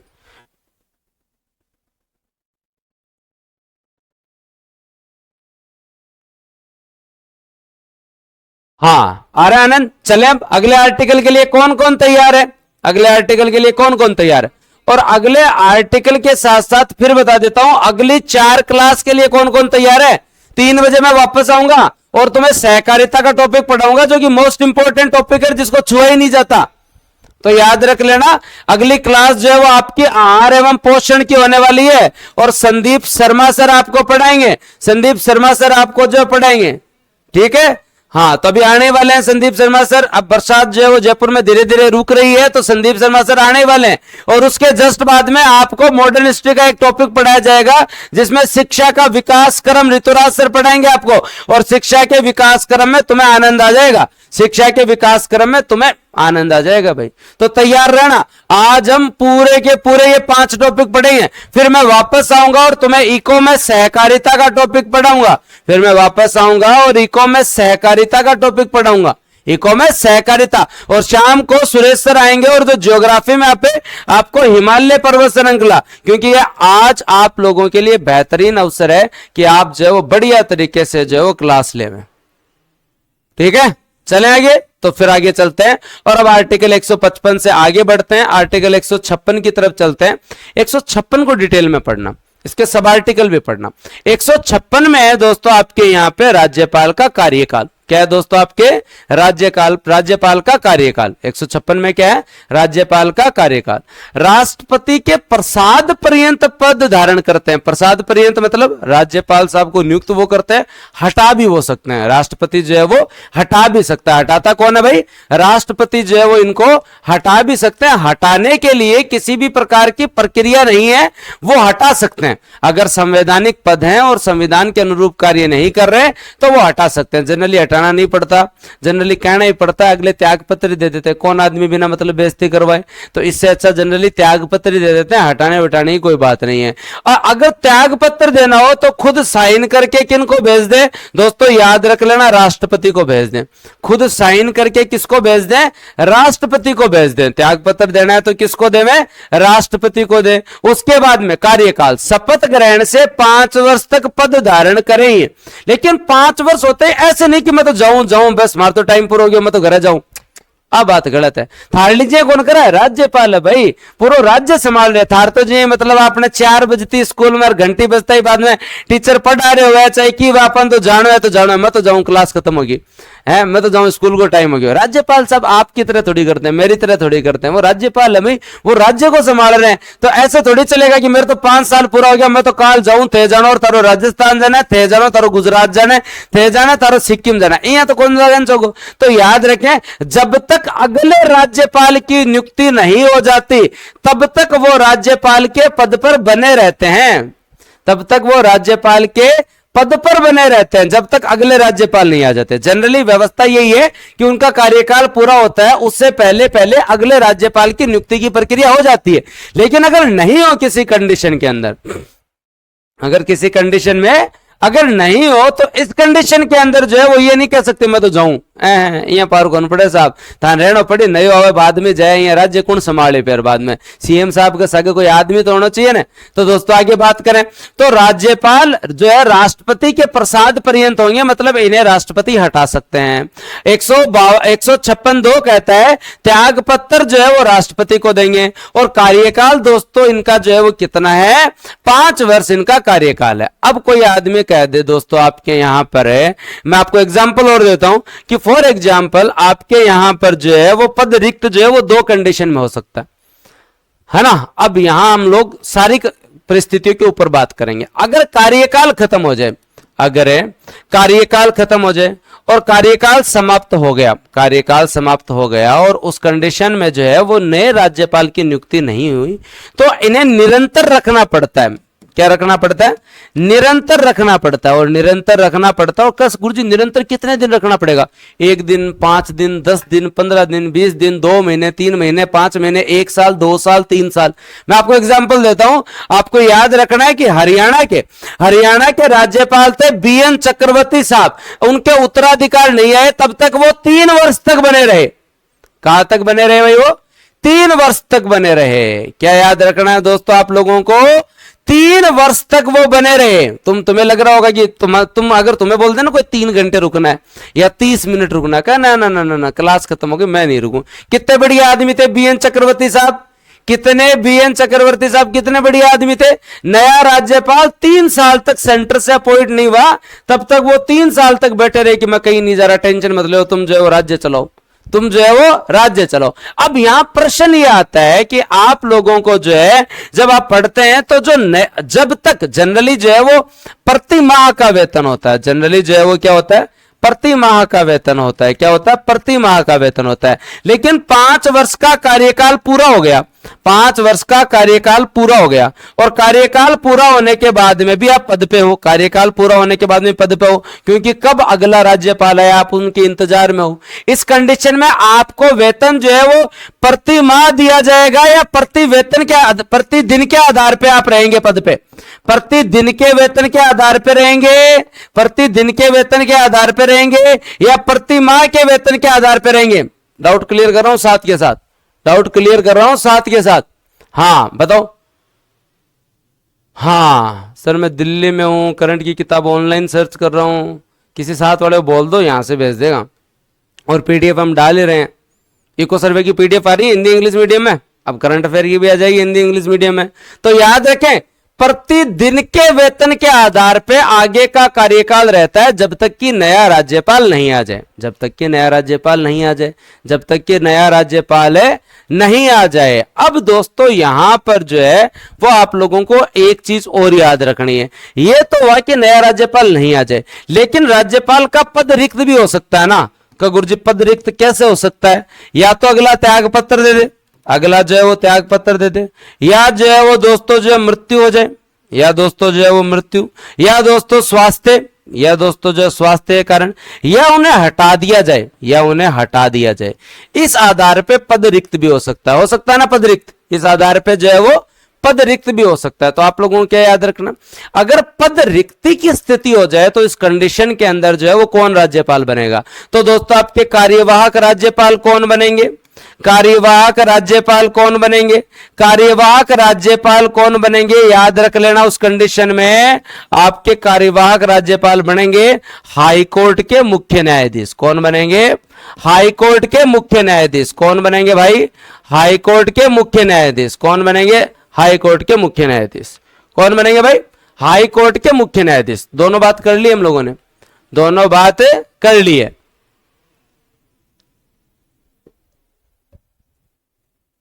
अभी खूब आनंद आएगा भाई।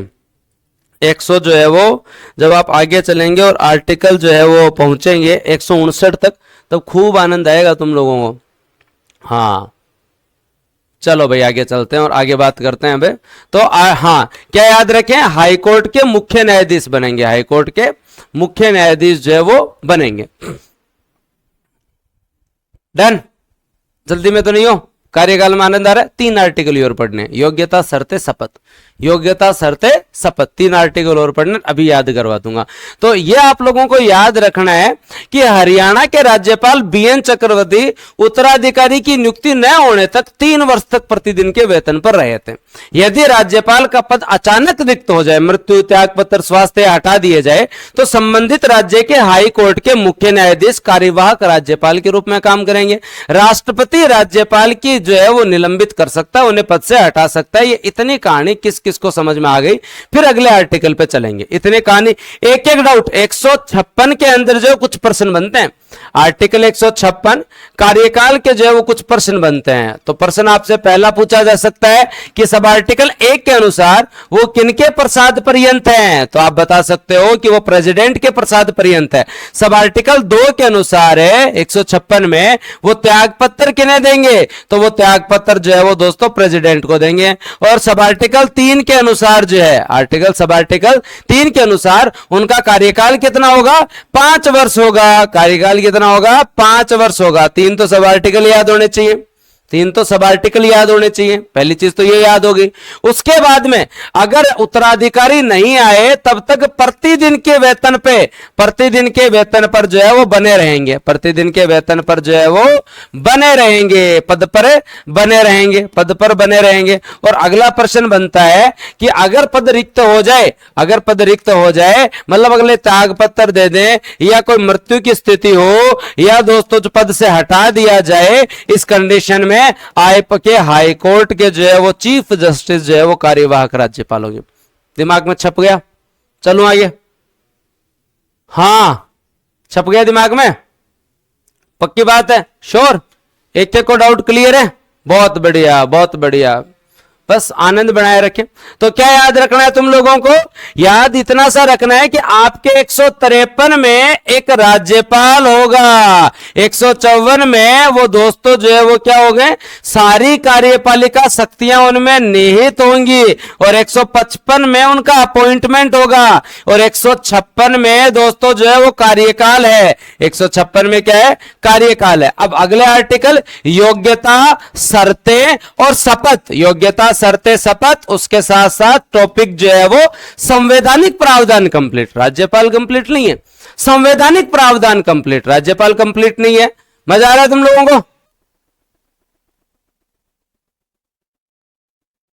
ठीक है, तो आनंद आ रहा है तुम लोगों को, बहुत बढ़िया भाई बहुत बढ़िया जो है वो। हाँ इतना मामला किस किस को क्लियर हो गया, प्रश्न कभी गलत नहीं करोगे ना, फिर कभी तुम्हें एक दिन राज्यपाल का क्रम और याद करवाऊंगा, एक दिन राज्यपाल का ओके रिपोर्ट, जिस तरीके से इकोनॉमिक्स में ओके रहती है रिपोर्ट। किस किस को आनंद आ रहा है अभी, हाँ किस किस को आनंद आ रहा है। आदर्श और प्रतिज्ञा बैच के स्टूडेंट जिन्होंने जो है वो एडमिशन ले लिया है, उनसे निवेदन है कि आज की क्लास यूट्यूब पे कंटिन्यू रखें। अपने भाई बंधु जो अब तक जो है वो नहीं आए हैं उनको आप जो है वो बताएं कि आप भी आ जाओ, हम आ चुके हैं। तो आपको ज्यादा जो है वो सोचने की जरूरत नहीं है, कल से आपकी क्लासेस ऐप पे होंगी। आज आपकी यूट्यूब की डेमो क्लास स्टार्ट है। डेमो का मतलब ये नहीं है कि हम कल से जो है वो कुछ अलग पढ़ाएंगे, हम जो पढ़ा रहे हैं, जैसे मैंने आज 158 तक पढ़ा दिया, तो कल मैं राज्यपाल की शक्तियां पढ़ाऊंगा। मैं वापस ये रिपीट नहीं करूंगा ऐप पे। आज आपको ये क्लास लेनी है, इसके बाद में हम चल लेंगे। तो जिनको विश्वास हो जाएगा टीम पे वो हमारे साथ आ जाएगा, जिसको विश्वास हो जाएगा टीम पे वो हमारे साथ आ जाएगा। तो बेहतरीन टीम घर बैठे आप लोगों को जो है वो तैयारी करवा रही है, तो आपको कहीं जाने की जरूरत नहीं है। आदर्श बैच में जो डिस्काउंट चल रहा है वो आज और कल आप एडमिशन ले सकते हैं। कल से ऐप पे क्लासेस होंगी, आप साथ बना रहना चाहते हैं, इतना ही डिटेल में पढ़ना चाहते हैं तो आप साथ बने रहें। अब बात करते हैं हम योग्यता शर्तें शपथ। लिखो एक बार कमेंट सेक्शन में, योग्यता शर्तें शपथ। देखो सिंपल सी बात है, योग्यता एक ही होनी चाहिए, भारत का नागरिक और न्यूनतम आयु 35 वर्ष हो। भारत का नागरिक और न्यूनतम आयु 35 वर्ष। लिखिए भाई, भारत का नागरिक और न्यूनतम आयु 35 वर्ष। भारत के नागरिक हो और न्यूनतम आयु जो है वो दोस्तों आपकी कितनी हो, 35 वर्ष हो, तो आप राज्यपाल बन सकते हैं। बस उसके साथ साथ जो है वो केंद्र सरकार आपका चयन कर ले, राष्ट्रपति आपकी नियुक्ति कर दे। हाँ, ऐसे मत बोल देना गुरुजी भारत का नागरिक मैं हूं 35 वर्ष से राज्यपाल बना दो। उसके साथ साथ दो शर्तें और है कि केंद्र सरकार आपका चयन कर ले और राष्ट्रपति आपको जो नियुक्त कर दे, आप जो राज्यपाल बन सकते हैं। तो 100 हाँ, योग्यता शर्तें शपथ, योग्यता शर्तें शपथ, योग्यता शर्तें शपथ, बहुत बढ़िया, याद रह जाएगा। आगे चलते हैं, योग्यता शर्तें शपथ। आर्टिकल 158 में राज्यपाल की पद के लिए शर्तें हैं और आपको अब 15 मिनट तक इसी आर्टिकल पे ध्यान देना है, क्योंकि यहां से तकड़े प्रश्न आते हैं। गजब, मतलब अगर कोई स्टूडेंट ऐसा है जिसने पूरा राज्यपाल पढ़ रखा, अब भी उसे डाउट है, अब भी उसे डाउट है, तो उसका मतलब है उसका आर्टिकल 158 कमजोर है। आर्टिकल 158 कमजोर है। जितने डाउट हैं, जितना कंफ्यूजन है, अगर आपने राज्यपाल में आर्टिकल 158 नहीं पढ़ा तो आपको कुछ डाउट होंगे। क्या एमएलए राज्यपाल बन सकता है, क्या एमपी बन सकता है, क्या उनको वेतन कहां से मिलता है, उनको जो है वो दोस्तों जो है वो आपके यहाँ पे पेंशन कितनी मिलती है, क्या क्या मामला है, उनके वेतन में कमी हो सकती है क्या, वृद्धि हो सकती है क्या, क्या मामला, सारी चीजें अगर आप राज्यपाल के बारे में पढ़ रहे हैं तो इस कंडीशन में आपको प्रॉपर एक चीज पता होनी चाहिए। अगर डाउट है तुम्हारे कहीं पढ़े हुए में तो तुम्हारा 158 कमजोर है। तो बताओ, अब तो तुम लोग तैयार हो ना 158 पढ़ने के लिए, आर्टिकल 158 पढ़ने के लिए? अब तो तुम लोग तैयार हो ना, प्रॉपर तरीके से तैयार होना कि सर जो है वो 158 के लिए प्रॉपर तरीके से तैयार है। हमारा जो है वो राज्यपाल का टॉपिक कमजोर नहीं होगा, क्योंकि हम 158 पे उतना ही ध्यान देंगे, केवल शर्तों से काम नहीं चलता। तो योग्यता शर्तें और शपथ, योग्यता शर्तें और शपथ हम पढ़ेंगे। अब 157, 58, 59 पढ़ेंगे और 58 पे 10 मिनट चर्चा करेंगे। याद रखें 158 का आर्टिकल 1 क्या कहता है, संसद या विधानमंडल का सदस्य नहीं होना चाहिए। मतलब ना तो कोई एमपी राज्यपाल बन सकता है, ना तो कोई एमपी राज्यपाल बन सकता है, ना ही कोई एमएलए राज्यपाल बन सकता है। वो जिस दिन राज्यपाल के पद की शपथ ले हुए उस तारीख से पहले जो या तो त्याग पत्र दे दे या उसकी सदस्यता खत्म या समाप्त हो जाएगी। याद रह जाएगा। पहला डाउट क्लियर होना चाहिए। 158 का सब आर्टिकल 1 क्या कहता है कि दोस्तों जो है वो एमपी और एमएलए नहीं होने चाहिए। 158 का सब आर्टिकल 1 क्या कहता है, एमपी और एमएलए नहीं रहना चाहिए। अगला, या तो त्याग पत्र देके राज्यपाल बने या फिर जिस दिन वो शपथ ले रहा है उस दिन से जो है वो एमपी एमएलए नहीं रहेगा, संसदीय विधानमंडल का सदस्य। डिटेल में पूछ सकते हैं 158 1 में क्या है, पहली चीज क्लियर। दूसरी शर्त क्या है उसके बारे में बात करते हैं। अन्य कोई लाभ का पद स्वीकार ना करे, उनके पास अन्य कोई ऐसा पोस्ट नहीं होनी चाहिए जिनसे उन्हें प्रॉफिट हो रहा हो। मतलब आर्टिकल 158 2 कह रहा है कि एमपी एमएलए तो नहीं रहने चाहिए, उसके साथ साथ अन्य कोई लाभ का पद नहीं हो। मतलब कहीं आप कर्मचारी नहीं हो, किसी कंपनी में आप निदेशक बोर्ड में नहीं हो, कहीं आप जो सरकार से कोई अन्य लाभ नहीं ले रहे हो, किसी आयोग के अध्यक्ष तो नहीं हो, किसी संवैधानिक पद पे तो नहीं हो, किसी टीचर तो नहीं हो, डॉक्टर तो नहीं हो, आप किसी भी पद पे नहीं होने चाहिए। अन्य लाभ का पद, आपके पास केवल एक ही पद होना चाहिए और वो राज्यपाल का पद। राज्यपाल के पद के अनुसार आपके पास जो जो शक्तियां उनका लाभ ले, आप अन्य किसी लाभ के पद पे नहीं होने चाहिए। याद रखें। तो आर्टिकल 158 2 क्या कहता है, लाभ का पद नहीं होना चाहिए और लाभ के पद को जो है वो एक और बता देता हूं, अपने आप में। फिर बता देता हूं लाभ का पद क्या होता है, यह डिफाइन करने की पावर होती है संसद के पास और विधानमंडल के पास। ये डिफाइन करने की पावर, कौन सा पद लाभ का पद है और कौन सा पद लाभ का पद नहीं है, ये जो है वो दोस्तों कौन डिफाइन करता है, संसद और विधानमंडल करता है। तो अलग से मैं एक दिन एक वीडियो बना दूंगा तुम्हारे लिए कि लाभ का पद क्या होता है, वो मैं अलग से वीडियो बना दूंगा। पर अभी जो है वो ध्यान रखो भाई, क्या 158 एक में ये है कि एमपी एमएलए नहीं होना चाहिए और 2 के अंदर क्या लाभ का पद जो है वो स्वीकार नहीं होना चाहिए अलग से कोई। अब आप बात करते हैं 158 3 में क्या है, राज्यपाल को अपने शासकीय निवासों के उपयोग का वो हकदार होगा, जितने भी उनके पास जो उपलब्धियां भत्ते विशेषाधिकार जो भी होंगे वो संसद विधि द्वारा तय किए जाते हैं और उसका हकदार होगा। जो वेतन भत्ते जितने भी हैं, जितने भी विशेषाधिकार हैं, वो संसद विधि द्वारा तय होंगे। राज्य डिसाइड नहीं करेगा कि राज्यपाल की जो है वो कितनी जो है वेतन होगा। कौन डिसाइड करेगा, यहां से देखो डिटेल से पढ़ते हैं ना तभी मजा आता है, भागादौड़ी में पढ़ते हैं ना। देखो बात आप संविधान के अनुसार पढ़ो, लेकिन उसको एक्सप्लेन करना, उसको याद करना अपनी भाषा में याद रखो। मतलब क्या कह रहे हैं 158 3 के अंदर है, राज्यपाल को वो सारे जो है वो उपलब्धियां भत्ते विशेषाधिकार सब मिलेगा जो संसद विधि द्वारा तय किए गए और जिसका वो हकदार है। संसद विधि द्वारा तय किए गए हो और जिसका वो हकदार है। बताओ आई बात समझ में। तो यहां प्रश्न यह आता है कि राज्यपाल की जो है वो वेतन भत्ते उपलब्धियां सारी कौन निर्धारित करता है, निर्धारित कौन करता है। और फिर आपके सामने ऑप्शन होता है, राज्यपाल के लिए निर्धारण है केंद्र सरकार करती है। कौन करती है, केंद्र सरकार करती है या राज्य सरकार करती है, या राज्य सरकार करती है, या जो है वो राष्ट्रपति करते हैं, या फिर दोस्तों संसद करती है। देखो प्रश्न सही हो रहा है यहां से, इतना डिटेल में एक एक पॉइंट पे ध्यान देना पड़ेगा, एक एक पॉइंट पे। फिर कह रहा हूं विशेषाधिकार वेतन भत्ते संसद निर्धारित करती है। और मैं फिर आपको बार बार एक ही चीज बता रहा हूं कि आरएस का पेपर जो है वो मजाक नहीं है, गंभीरता ले आए। आपने जितनी भी पॉलिटी, जितनी भी हिस्ट्री, ज्योग्राफी किसी एग्जाम के लिए पढ़ी है, वो आपका आधार है, वो पढ़ा हुआ आपके काम आएगा। ऐसा नहीं कि वो काम नहीं आएगा, लेकिन आरएस में सिलेक्शन के लिए आपको गहनता से पढ़ना पड़ेगा, सारी चीज़ों पे ध्यान देना पड़ेगा, तभी आप जो है वो इतनी जो है वो आपकी संख्या है उनमें से आप पहले 15,000 में आ पाएंगे, फिर आप जो है वो आगे जाके जो है वो 3,000 2,000 में आ पाएंगे, फिर सिलेक्शन लेके आप टॉप कर पाएंगे। थोड़ा सा डिटेल में, जनरली हम लोग जब पढ़ते हैं लिखा हुआ हर किताब में होता है, ठीक है, लेकिन पढ़ते टाइम हम चीजों को अवॉइड करते हैं। आरएस के एग्जाम के समय आप अवॉइड नहीं कर सकते। आप क्या नहीं कर सकते, अवॉइड नहीं कर सकते कि जो हाँ पेपर जो है वो लेवल का होगा, उसके साथ साथ पढ़ना भी गहनता से पड़ेगा। सुपरफिशियल पढ़ा हुआ आरएस में जो है वो काम नहीं आएगा। तो समय लग जाए भले ही, आज जैसे मेरा उद्देश्य केवल क्या है तुम लोगों को, आज मेरा उद्देश्य मेरा स्टूडेंट जो भी यहां पढ़ रहा है वो आज 153 से लेकर 159 तक डिटेल से पढ़ ले कि एक गवर्नर होगा, उसमें एग्जीक्यूटिव पावर होंगी, उसका अपॉइंटमेंट होगा। तो ये आपका 154 हो गया, ये 155 हो गया। 156 में उसका जो है वो क्या होगा, कार्यकाल होगा। 156 में उसका क्या होगा, कार्यकाल होगा।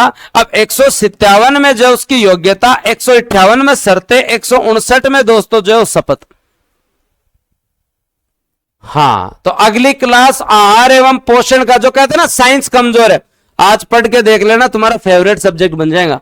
संदीप जी तुम्हें जिस स्तर से साइंस पढ़ाएंगे और जैसे रिलेट करके साइंस पढ़ाएंगे ना, तुम्हें मेरी क्लास से भी बढ़िया क्लास लगेगी संदीप जी की। क्योंकि इस इकोनॉमी पॉलिटिक्स क्या है, साइंस समझ में आता है तब लगता है, इको पॉलिटी तो आया वही है, सरल सब्जेक्ट है भाई इकोनॉमिक्स पॉलिटी तो, और मैं पढ़ता हूं तो थोड़े और मतलब सरल हो जाते हैं। लेकिन जब संदीप जी करवाएंगे ना तुम्हें, तो तुम्हें लगेगा एक साइंस, एक ऐसा बंदा तुम्हें पढ़ा रहा है जो मतलब साइंस वालों को साइंस तो कोई पढ़ा दे, आर्ट और कॉमर्स वालों को साइंस पढ़ाया ना, मैं तो उसे साइंस वाला मानूं। हाँ, ऐसे तो मेरे को भी साइंस आती है, मैं भी साइंस का हूं, लेकिन इसका मतलब ये नहीं है कि संदीप जी जो आपको पढ़ाएंगे ना, जैसे आहार एवं पोषण में जैसे तुम्हें विटामिन समझाएंगे, कार्बोहाइड्रेट समझाएंगे, और आपको ये तक बताएंगे कि करंट में ये अभियान चल रहे हैं और यहां से बेटा जी ये प्रश्न आएगा, तब मजा आएगा। तो आहार एवं पोषण का टॉपिक पढ़ने के लिए अगर तुम तैयार हो तो 11 बजे तक यहां बने रहिए। मैं तुम्हें राज्यपाल का टॉपिक कंप्लीट करवाने के बाद में आपके मार्गदर्शन के रूप में संदीप शर्मा सर जो है वो नेतृत्व करेंगे और 2 घंटे तुम्हें रज के पूरा टॉपिक पढ़ाएंगे और वो टॉपिक होगा आहार एवं पोषण का। और जिनको समस्या है ना साइंस के अंदर, वो जो है वो भूल जाओ तुम लोग। तो तभी तो बूस्टर के अंदर जो है कंटेंट के साथ साथ हर फैकल्टी तुम्हें आनंद से पढ़ाएंगे। हाँ देखो आगे संदीप सर वाले सारे स्टूडेंट, चलो भाई। तो जो है वो साइंस का दुख जो है अब खत्म हो जाएगा, साइंस का दर्द जो है खत्म हो जाएगा और आप बूस्टर पे हो तो फिर आपको किसी प्रकार की टेंशन लेने की जरूरत नहीं है, ठीक है। और सर पढ़ाएंगे और मैं इससे ज्यादा तुम्हें क्या बताऊं। हाँ आगे बात करते हैं। अपन ने आर्टिकल 151 1 पढ़ा, 2 पढ़ा, 3 पढ़ा और 101 2 और 3 क्या कहता है। एक कहता है कि एमपी एमएलए नहीं होने चाहिए, 2 कहता है कि लाभ का पद नहीं होना चाहिए, 3 कहते हैं कि वेतन भत्ते परिलब्धियां विशेषाधिकार सब कौन डिसाइड करेगा, संसद द्वारा तय करे जाएंगे। अब हम आगे चलते हैं। अगर आपका राज्यपाल का टॉपिक सही है, क्लियर है, कोई डाउट नहीं है, मतलब 158 अच्छे से पढ़ा है, मतलब 158 अच्छे से पढ़ा है। 158 3 का जो है वो क्या कहता है, यदि राज्यपाल है, एक से अधिक राज्यों में राज्यपाल है, तो उनके वेतन और कार्य का निर्धारण राष्ट्रपति करेंगे। कौन करेंगे? राष्ट्रपति करेंगे। अब देखो मैं फिर बताता हूं आप लोगों को। यहां आपका आर्टिकल 158 है, आर्टिकल 158। अगर आप सही से पॉलिटी पढ़ो डाउट रहेगा ही नहीं। 158 में जो है वो 3 क्या कह रहा था कि वेतन भत्ते विशेषाधिकार ये सब कुछ कौन डिसाइड करता है। वेतन भत्ते विशेषाधिकार ये सब कुछ कौन डिसाइड करता है। ये सब कुछ डिसाइड करती है संसद। ये सब कुछ डिसाइड करती है संसद। कौन करती है? संसद करती है। अब 158 3 का क्या कह रहा है कि भाई अगर 2 राज्य में हो तुम लोग, अगर तुम 2 राज्य में हो, उस कंडीशन में तुम्हें वेतन कैसे मिलेंगे और तुम्हारे कार्य कैसे कैसे तुम करोगे, ये काम जो है वो प्रेसिडेंट डिसाइड करेगा। अब कंफ्यूजन नहीं रहेगा। कौन डिसाइड करेगा? प्रेसिडेंट डिसाइड करेगा। और परंपरा ये कहती है अगर तुम 2 राज्य में हो तो तुम्हारा वेतन अगले आधा आधा दे देंगे, समान रूप से जो है वो आधा आधा जो है वो मिल जाएगा। बताओ डाउट क्लियर? 158 3 क्या समझ में आ गया तो डाउट नहीं रहेगा। अब यहां 2 क्वेश्चन बनते हैं कि वेतन भत्ते विशेषाधिकार का डिसीजन संसद करती है, लेकिन अगर 2 राज्य हैं और वहां आप काम कर रहे हो तो फिर बाद में वेतन कौन करेगा, कार्य को कैसे कैसे करोगे तो कौन डिसाइड करेगा? प्रेसिडेंट डिसाइड करेगा। और परंपरा यह कहती है कि आधा आधा दोनों दे देंगे। आए बात समझ में? वेतन की बात एकदम क्लियर। फिर आगे चलते हैं और अगली बात जो है वो देखते हैं। और अगली बात में आप लोगों को याद रखना है।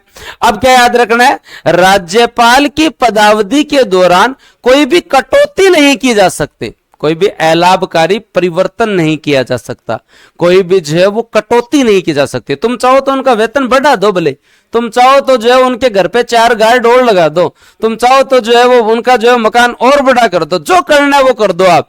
हाँ गाड़ियां उनके काफिले में बढ़ा दो, डॉक्टर बढ़ा दो, अग्निशमन जो आपका एम्बुलेंस है वो बढ़ा दो, चाहे और जो भी चीजें वो बढ़ा दो, कम नहीं कर सकते।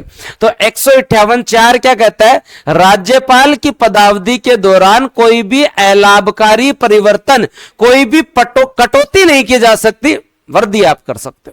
बताओ किस किस को समझ में आया? आर्टिकल 158 4 किस किस को समझ में आया?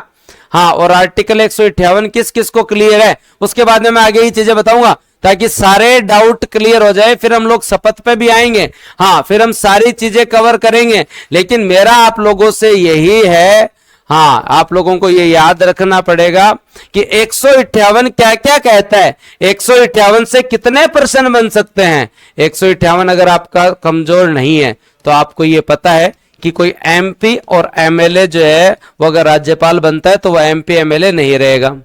क्या? पहली बात क्लियर। उसके बाद में 2 नंबर बात आप लोगों को क्या याद रखनी है? अगला लाभ के पद पर नहीं होना चाहिए, लाभ के पद पर नहीं होना चाहिए। क्लियर। 3 नंबर बात क्या याद रखनी है भाई?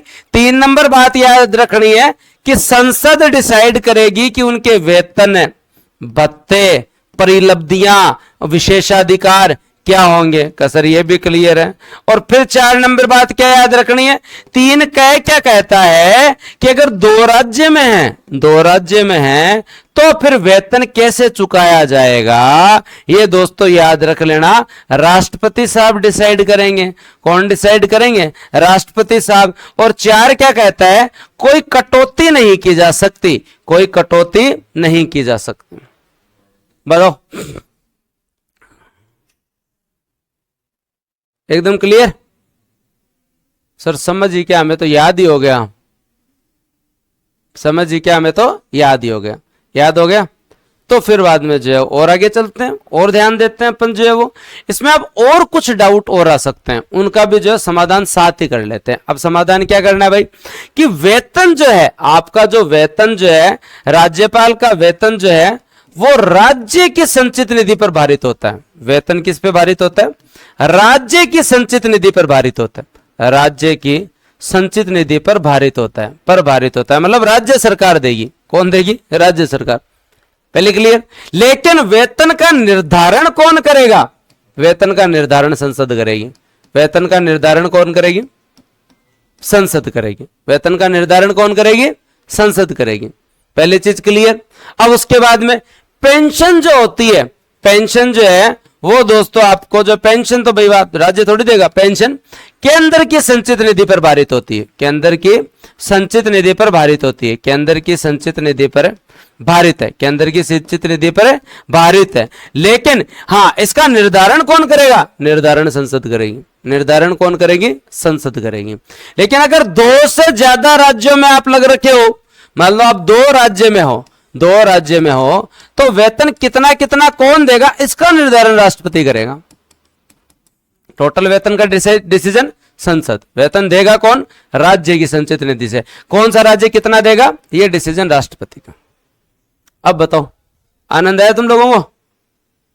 हाँ, booster is best. Thank you thank you thank you. Sir आप क्या आईएएस की तैयारी भी करवा रहे हैं क्या? अब स्टेट पॉलिटी जो है वो बेसिक तो आईएएस में भी आती है, और हम आशा करते हैं कि अगली जुलाई तक यूपीएससी का बैच भी आपको बूस्टर पे मिलेगा। तो अभी हम पहले आरएस के अंदर जो है वो पूरी पारंगतता लाते हैं, और उसके बाद में जो है वो दोस्तों जो है वो आगे अगले साल आपको यूपीएससी का भी मिलेगा। तो बूस्टर अब सिविल सर्विसेज के अंदर आगे जो है वो बढ़ेगा ही। तो एक बार आप लोग जो है प्रॉपर तरीके से आरएस की तैयारी करिए, फिर आगे भी हम पढ़ेंगे। तो बताओ, हाँ मैं पिछले 1.5 घंटे से तुम्हें पढ़ा रहा हूँ, मैं कोई इधर उधर की बात नहीं कर रहा हूँ, मैं केवल पेपर की बात कर रहा हूँ, मैं केवल तुम्हारे राज्यपाल की बात कर रहा हूँ, तुम्हारी बात कर रहा हूँ। हमारे यहाँ केवल ऐसे ही पढ़ाया जाएगा, इधर उधर की कोई बात नहीं की जाएगी। इधर उधर की बातों से प्रश्न सही नहीं होते हैं। हमें कोई शेरो शायरी नहीं आती किसी भी प्रकार की, ना ही हमें कोई चुटकुले आते हैं भाई, क्योंकि कंटेंट इतना होता है तो ना शेरो शायरी की ना कोई चुटकुलों की जरूरत नहीं पड़ती। और हम पढ़ाने में इतना जो है वो लीन हो जाते हैं, और हमारा स्टूडेंट इतना जो है उसके अंदर इंटरेस्ट ले लेता है कि हमें ना कोई मजाक की, ना किसी चुटकुले की, ना किसी कहानी की जरूरत ही नहीं पड़ती। ना हमारे स्टूडेंट को पता चलता है कि 1.5-2 घंटे हो गए, ना हमें पता चलता। जब कंटेंट में ही इतना मजा है तो फिर बाद में इधर उधर की बातों की कोई जरूरत है क्या? हाँ बताओ, इधर उधर की बातों की जरूरत है क्या? हम पढ़ेंगे, जब हम स्टेट पॉलिटी आगे पढ़ेंगे तो हम ये भी पढ़ेंगे, एक संचित निधि होती है, एक आकस्मिक निधि होती है, और एक आपकी जो है वो दोस्तों लोक लेखा निधि होती है। जो जितना भी पैसा सरकार के पास आता है वो संचित निधि में जमा होता है, और संचित निधि में आए हुए पैसे से पैसा जो है वो निकालना है तो आपको संसद या विधानमंडल की जो है वो परमिशन लेनी होगी। ठीक है, तो आपको मैं फिर आश्वस्त कर देता हूं कि अगर आप हमारे यहां 2 घंटे पढ़ेंगे तो फिर आप 2 घंटे ही पढ़ेंगे। को थोड़ी बहुत मैं तुम लोगों से बतला लेता हूं कि गांव में मैं पढ़ किए हैं, घरा से ठीक है कि छोटी मोटी बात अगर मैं कर लेता हूं तो कर लेता हूं। जनरली आपको बातें जो है वो कम ही मिलेंगी। हाँ, बातें जो है वो कम ही मिलेंगी, याद रख लेना। कुंदन जी, पेंशन केंद्र निधि से इसलिए दी जाती है कि राज्यपाल कहां राज्यपाल रह जाए तो फिर बाद में जो है पेंशन कहां से लेता रहे। तो संवैधानिक प्रमुख है, राज्य के संवैधानिक प्रमुख हैं, और संवैधानिक पद है तो केंद्र सरकार देती है पेंशन। हाँ ओके, अब सर जो है वो इसके अंदर ऑफ अभी एक आर्टिकल 159 बाकी है भाई, और तुम लोगों को कहीं ये तो नहीं है रेस्ट चाहिए। जब हम रेस्ट नहीं कर रहे तो तुम्हें भी रेस्ट का जो है वो कोई अधिकार नहीं है, लगे रहना बस आज पूरी क्लास में। और फिर बता देता हूं, आदर्श बैच आज से विधिवत रूप से प्रारंभ हो चुका है। आप एक एक क्लास का आनंद यूट्यूब पे एक एक दिन ले सकते हैं। उसके बाद ये कल से ऐप पे शिफ्ट हो जाएगा और ऐप पे शिफ्ट होते ही आज शाम को आपको शेड्यूल बता दिया जाएगा कि किसकी कब क्लास होगी और आनंद से क्लास लेना भाई, आनंद से क्लास ले लोगे। तो आदर्श बैच अभी आप लोगों को प्री और मेंस का 14,000 रुपए में ऑफर में मिल रहा है। और ये ऑफर इसलिए आप लोगों के लिए है क्योंकि जनरली फीस 15 ही रहती है, लेकिन वैकेंसी टाइम है। आप लोग जल्दी डिसीजन लीजिए, लाखों रुपए फीस रेट देने की कोई जरूरत नहीं है। ना जयपुर आना, ना जोधपुर जाना, ना दिल्ली जाना, घर पे बैठे रहो। जाना है तो लाइब्रेरी में जाओ और घर आ जाओ, ये खेत में घुमाओ भले। पढ़ाई बढ़िया घर बैठे करो आराम से और बढ़िया तरीके से मेहनत करो। और आदर्श बैच प्री और मेंस दोनों को कवर करेगा और प्रतिज्ञा बैच केवल प्री को कवर करेगा। तो मेरा यही कहना है कि आप आदर्श बैच में एनरोल करें।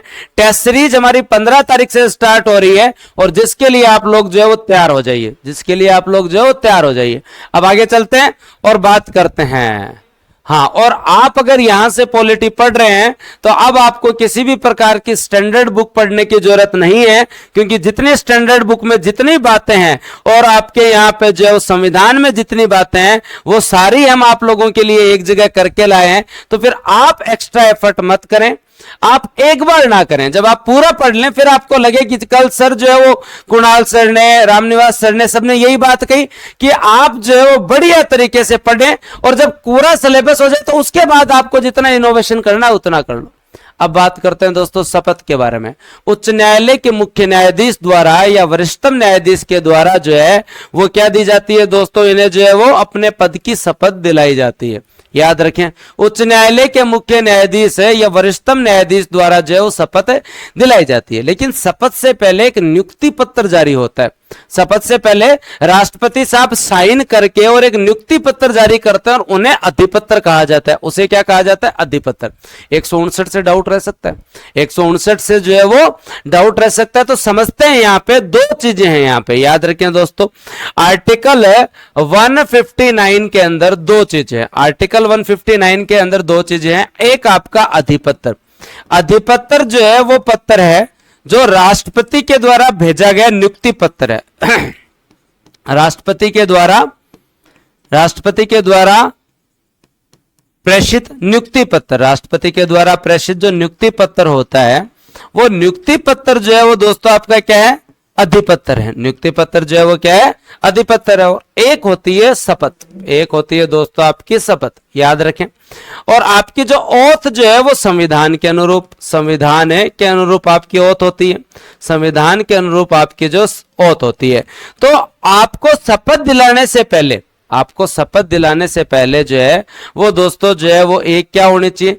शपथ से पहले एक अपॉइंटमेंट लेटर तो आना चाहिए ना भाई। ज्वाइनिंग हो रही है, उस ज्वाइनिंग से पहले एक अपॉइंटमेंट लेटर तो बनता है या नहीं बनता है? बनता है ना। बेसिक सी बात है, आप अगर जो है वो किसी को राज्यपाल की शपथ दिला रहे हैं तो उससे पहले जो है वो राज्यपाल की शपथ से पहले एक अपॉइंटमेंट लेटर तो बनता है ना। तो जब अपॉइंटमेंट लेटर एक जब बनता है तो वो अपॉइंटमेंट लेटर को हम क्या बोलते हैं? अधिपत्र। उसे हम क्या बोलते हैं? अधिपत्र। और अधिपत्र जो है पढ़ के कौन सुनाता है भाई? अधिपत्र पढ़ के कौन सुनाता है? मुख्य सचिव साहब अधिपत्र पढ़ के सुनाते हैं।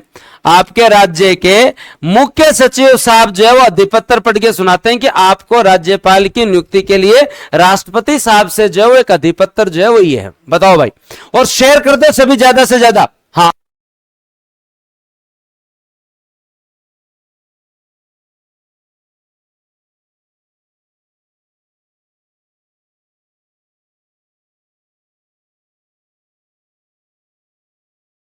हाँ, एकदम पहली चीज क्लियर आई क्या? कौन पढ़कर सुनाता है?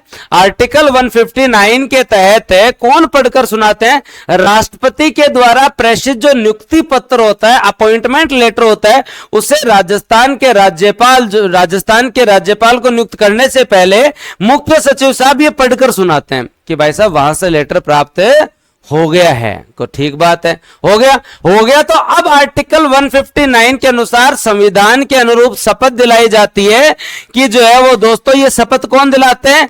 हाई कोर्ट के चीफ जस्टिस है या दोस्तों सीनियर जज। याद रखें, या तो मुख्य न्यायाधीश या दोस्तों वरिष्ठ न्यायाधीश, या तो मुख्य न्यायाधीश या फिर बाद में वरिष्ठ न्यायाधीश। ये बताओ किस किस को क्लियर है? अब कभी डाउट नहीं रहेगा ना, 159 एकदम क्लियर है ना, एक एक चीज जो है वो दोस्तों जो है वो एकदम क्लियर है, तो बस फिर बाद में टेंशन लेने की जरूरत नहीं है, सारी चीजें क्लियर है तो फिर टेंशन लेने की जरूरत नहीं है। और यहां मैं फिर एक डाउट क्लियर कर रहा हूं, आर्टिकल 159 से आपसे कितने 3 प्रश्न बन सकते हैं, 3 प्रश्न बन सकते हैं। हर आर्टिकल के प्रश्न बना के बता दिए हैं, अब गलत मत कराना भाई साहब। क्या कि दोस्तों जो राष्ट्रपति के द्वारा, प्रेसिडेंट के द्वारा जो अधिपत्र, प्रेसिडेंट के द्वारा जो अधिपत्र भेजा गया है उसे पढ़कर कौन सुनाता है? कि गुरुजी उन्हें पढ़कर जो है वो मुख्य सचिव साहब सुनाते हैं, मुख्य सचिव साहब सुनाते हैं। पहली चीज क्लियर, एकदम क्लियर? हाँ ना ब्रो भाई कमेंट सेक्शन में। हाँ, अब जो शांत नहीं होना चाहिए, अब तो आगे तो आपकी जो है वो साइंस की क्लास आने वाली है। सुबह सुबह जो है वो तुम लोगों ने पॉलिटी पढ़ी, अब साइंस पढ़ना। चलो फिर बात करते हैं। अब दोस्तों आगे बात करते हैं, आपके यहां पर है, आपके यहां पर दोस्तों याद रखें नियुक्ति पत्र है, उसके बाद में बात आती है शपथ की। तो शपथ जो है वो कौन दिलाते हैं? हाईकोर्ट के जो है या तो मुख्य न्यायाधीश साहब, और अगर वो उपलब्ध नहीं है उस समय तो जो है वो वरिष्ठतम न्यायाधीश जो है वो दोस्तों आपके सीनियर जज, आपके जो है वो जो वरिष्ठतम न्यायाधीश उस समय जो उपलब्ध है वो दिलाएंगे, जो वरिष्ठतम न्यायाधीश उपलब्ध है वो दिलाएंगे। और उसके बाद में एक प्रश्न बनता है कि जो शपथ जो दिलाई जाती है, तो अगर आप राजस्थान के राज्यपाल हैं तब तो आपको राजस्थान की शपथ दिलाएंगे, लेकिन अगर आपको दूसरे राज्य का राज्यपाल नियुक्त किया जाता है, अतिरिक्त प्रभार दिया जाता है, तो क्या दोबारा शपथ होगी? क्या बताओ, क्या दोबारा शपथ होगी? क्या दोबारा अधिपत्र आएगा? क्या कहा जी, जायज बात है। वापस राष्ट्रपति साहब बोलेंगे कि आपके जो है वो पंजाब के जो है वो राज्यपाल जो है वो कौन है भाई साहब? आपके गुलाब चंद कटारिया जी हैं। तो पंजाब के राज्यपाल गुलाब चंद कटारिया जी को पंजाब के राज्यपाल के साथ साथ मान लीजिए इन फ्यूचर हरियाणा का भी राज्यपाल नियुक्त किया जाता है, तो हरियाणा के जो है वो मुख्य सचिव साहब ये अधिपत्र पढ़ के सुनाएंगे। उसके बाद में आपके जो है वो दोस्तों जो है पंजाब हरियाणा हाईकोर्ट के हाँ मुख्य सचिव तो जो है वो पढ़कर सुनाएंगे, मुख्य न्यायाधीश जो है उनको शपथ दिलाएंगे, और वो शपथ लेते समय बोलेंगे ना, मैं हरियाणा के राज्यपाल के रूप में शपथ लेता हूं कि हाँ संविधान के अनुरूप अपने कर्तव्यों का निर्वहन और सारी चीज जो वो कंप्लीट। ये एकदम बेसिक चीज है ना, कभी ये प्रश्न तो गलत नहीं करोगे ना। आज आपके सारे डाउट क्लियर हो रहे हैं गवर्नर से संबंधित, सारे डाउट क्लियर, क्योंकि ये सारी प्रैक्टिकल बातें हैं, ये सारी की सारी प्रैक्टिकल बातें हैं और जिनको आप कवर कर सकते हैं। अब देखो मैंने जो जितना पढ़ाया है उनमें से आप लोगों को एक बार कुछ प्रश्न पूछता हूं और तुम बताना उन प्रश्नों के जवाब। तैयार हो? 5-7 प्रश्न पूछ लूं, 5-7 प्रश्न पूछ लूं। चलो पहला प्रश्न तो आप लोग ये बताएं कि आपका एक राज्यपाल होगा, ये कौन से आर्टिकल में लिखा हुआ है? प्रत्येक राज्य का एक राज्यपाल होगा, ये कौन से आर्टिकल में लिखा हुआ है? जल्दी बताओ भाई। तो आर्टिकल जो है वो 153 में लिखा हुआ है कि एक राज्यपाल होगा। तो आप मुझे बताओ कौन से संविधान संशोधन के द्वारा आपके यहां पर, कौन से संविधान संशोधन के द्वारा यह कहा गया कि एक व्यक्ति, एक प्रश्न, एक या एक से अधिक, 2 या 2 से अधिक स्टेट का गवर्नर भी रह सकता है? कौन से संविधान संशोधन द्वारा कहा गया? बताओ कमेंट सेक्शन में। हाँ बहुत बढ़िया, तुम्हें पहले से याद है, आर्टिकल तो सारे याद होने ही थे। Very good. चलो अगला प्रश्न आप लोगों के लिए, 7वें संविधान संशोधन द्वारा किया गया। बहुत बढ़िया। अब आगे बात करते हैं कि राज्य की कार्यपालिका शक्तियां जो है वो राज्यपाल में निहित होंगी। ये आर्टिकल 154 में जो है वो कहा गया है। लेकिन आप मुझे बताएं इन शक्तियों का उपयोग वो किसके माध्यम से करेगा? हाँ, किसके माध्यम से इन शक्तियों का प्रयोग करेगा? बताओ भाई, किसके माध्यम से इन शक्तियों का प्रयोग करेगा? तो किसके माध्यम से करेगा? अधीनस्थ के माध्यम से इन शक्तियों का प्रयोग करेगा। जायज बात है। फिर बात आती है आपके यहां पे कि दोस्तों राज्यपाल का चयन कौन करता है?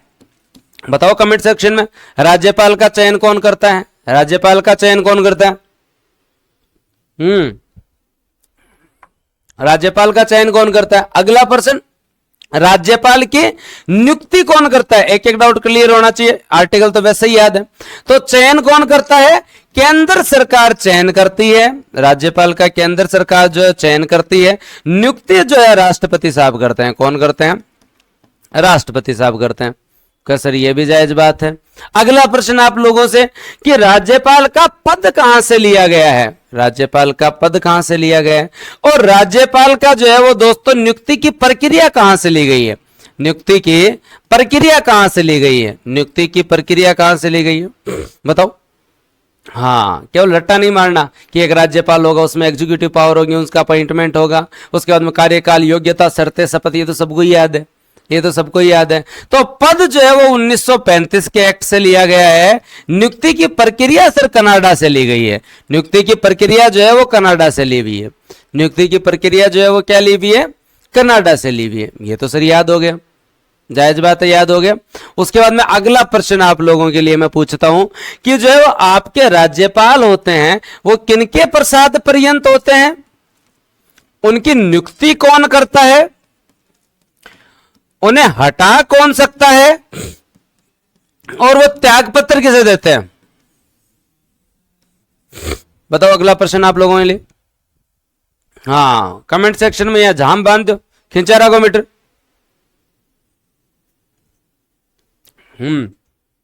लिखो भाई सभी के सभी, कमेंट सेक्शन में सभी के सभी लिखो, बहुत बढ़िया। तो याद रखें दोस्तों, आपके यहाँ पे प्रसाद पर्यंत नियुक्ति, और जो है वो दोस्तों आप लोगों को याद रखना होगा, कंप्लीटली याद रखना होगा कि राष्ट्रपति। अब अगला प्रश्न आप लोगों से मैं पूछता हूं, ये आपका जवाब एकदम सही है कि आपके यहां पर अगर उत्तराधिकारी नहीं आए, कार्यकाल 5 वर्ष का पूरा हो गया, तो इस कंडीशन के अंदर जो है वो दोस्तों जो है वो प्रति माह के वेतन पे बने रहते हैं या प्रति दिन के वेतन पे बने रहते हैं, प्रति माह के वेतन पे बने रहते हैं या प्रति दिन के वेतन पे बने रहते हैं, प्रति माह के वेतन पे बने रहते हैं या प्रति दिन के वेतन पर बने रहते हैं।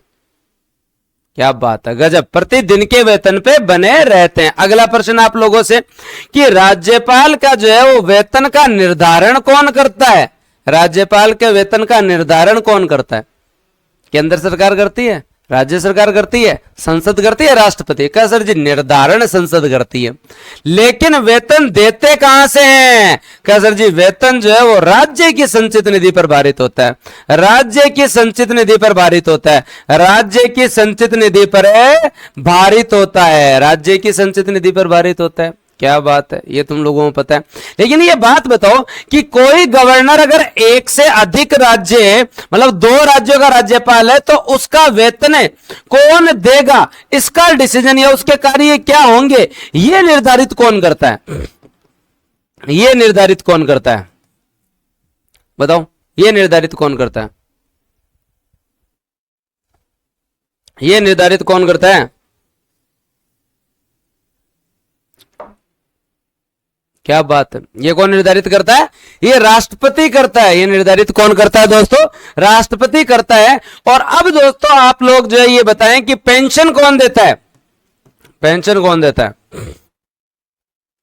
पेंशन कौन देता है, तो वो जो है वो क्या, भारत की संचित निधि से। तो एक बार सभी लोग कमेंट सेक्शन में ये बताएं, आर्टिकल 153 से लेकर 159 एक सांस में लिख दो, आर्टिकल 153 से लेकर और आर्टिकल 159 तक जो है जो एक सांस में लिख दो भाई, सभी लोग जो एक सांस में लिख दो, हाँ सभी लोग जो है वो एक सांस में लिख दो, जल्दी से लिख दो भाई सभी के सभी स्टूडेंट। 153 से लेकर 159 तक कंप्लीटली एक साथ लिख दो भाई, एक साथ लिख दो सभी के सभी स्टूडेंट, हाँ सभी लिख दो एक साथ। 153 से 159 आदर्श बैच आपका आज से स्टार्ट हो गया, जो एडमिशन लेना चाहते हैं वो लेट ना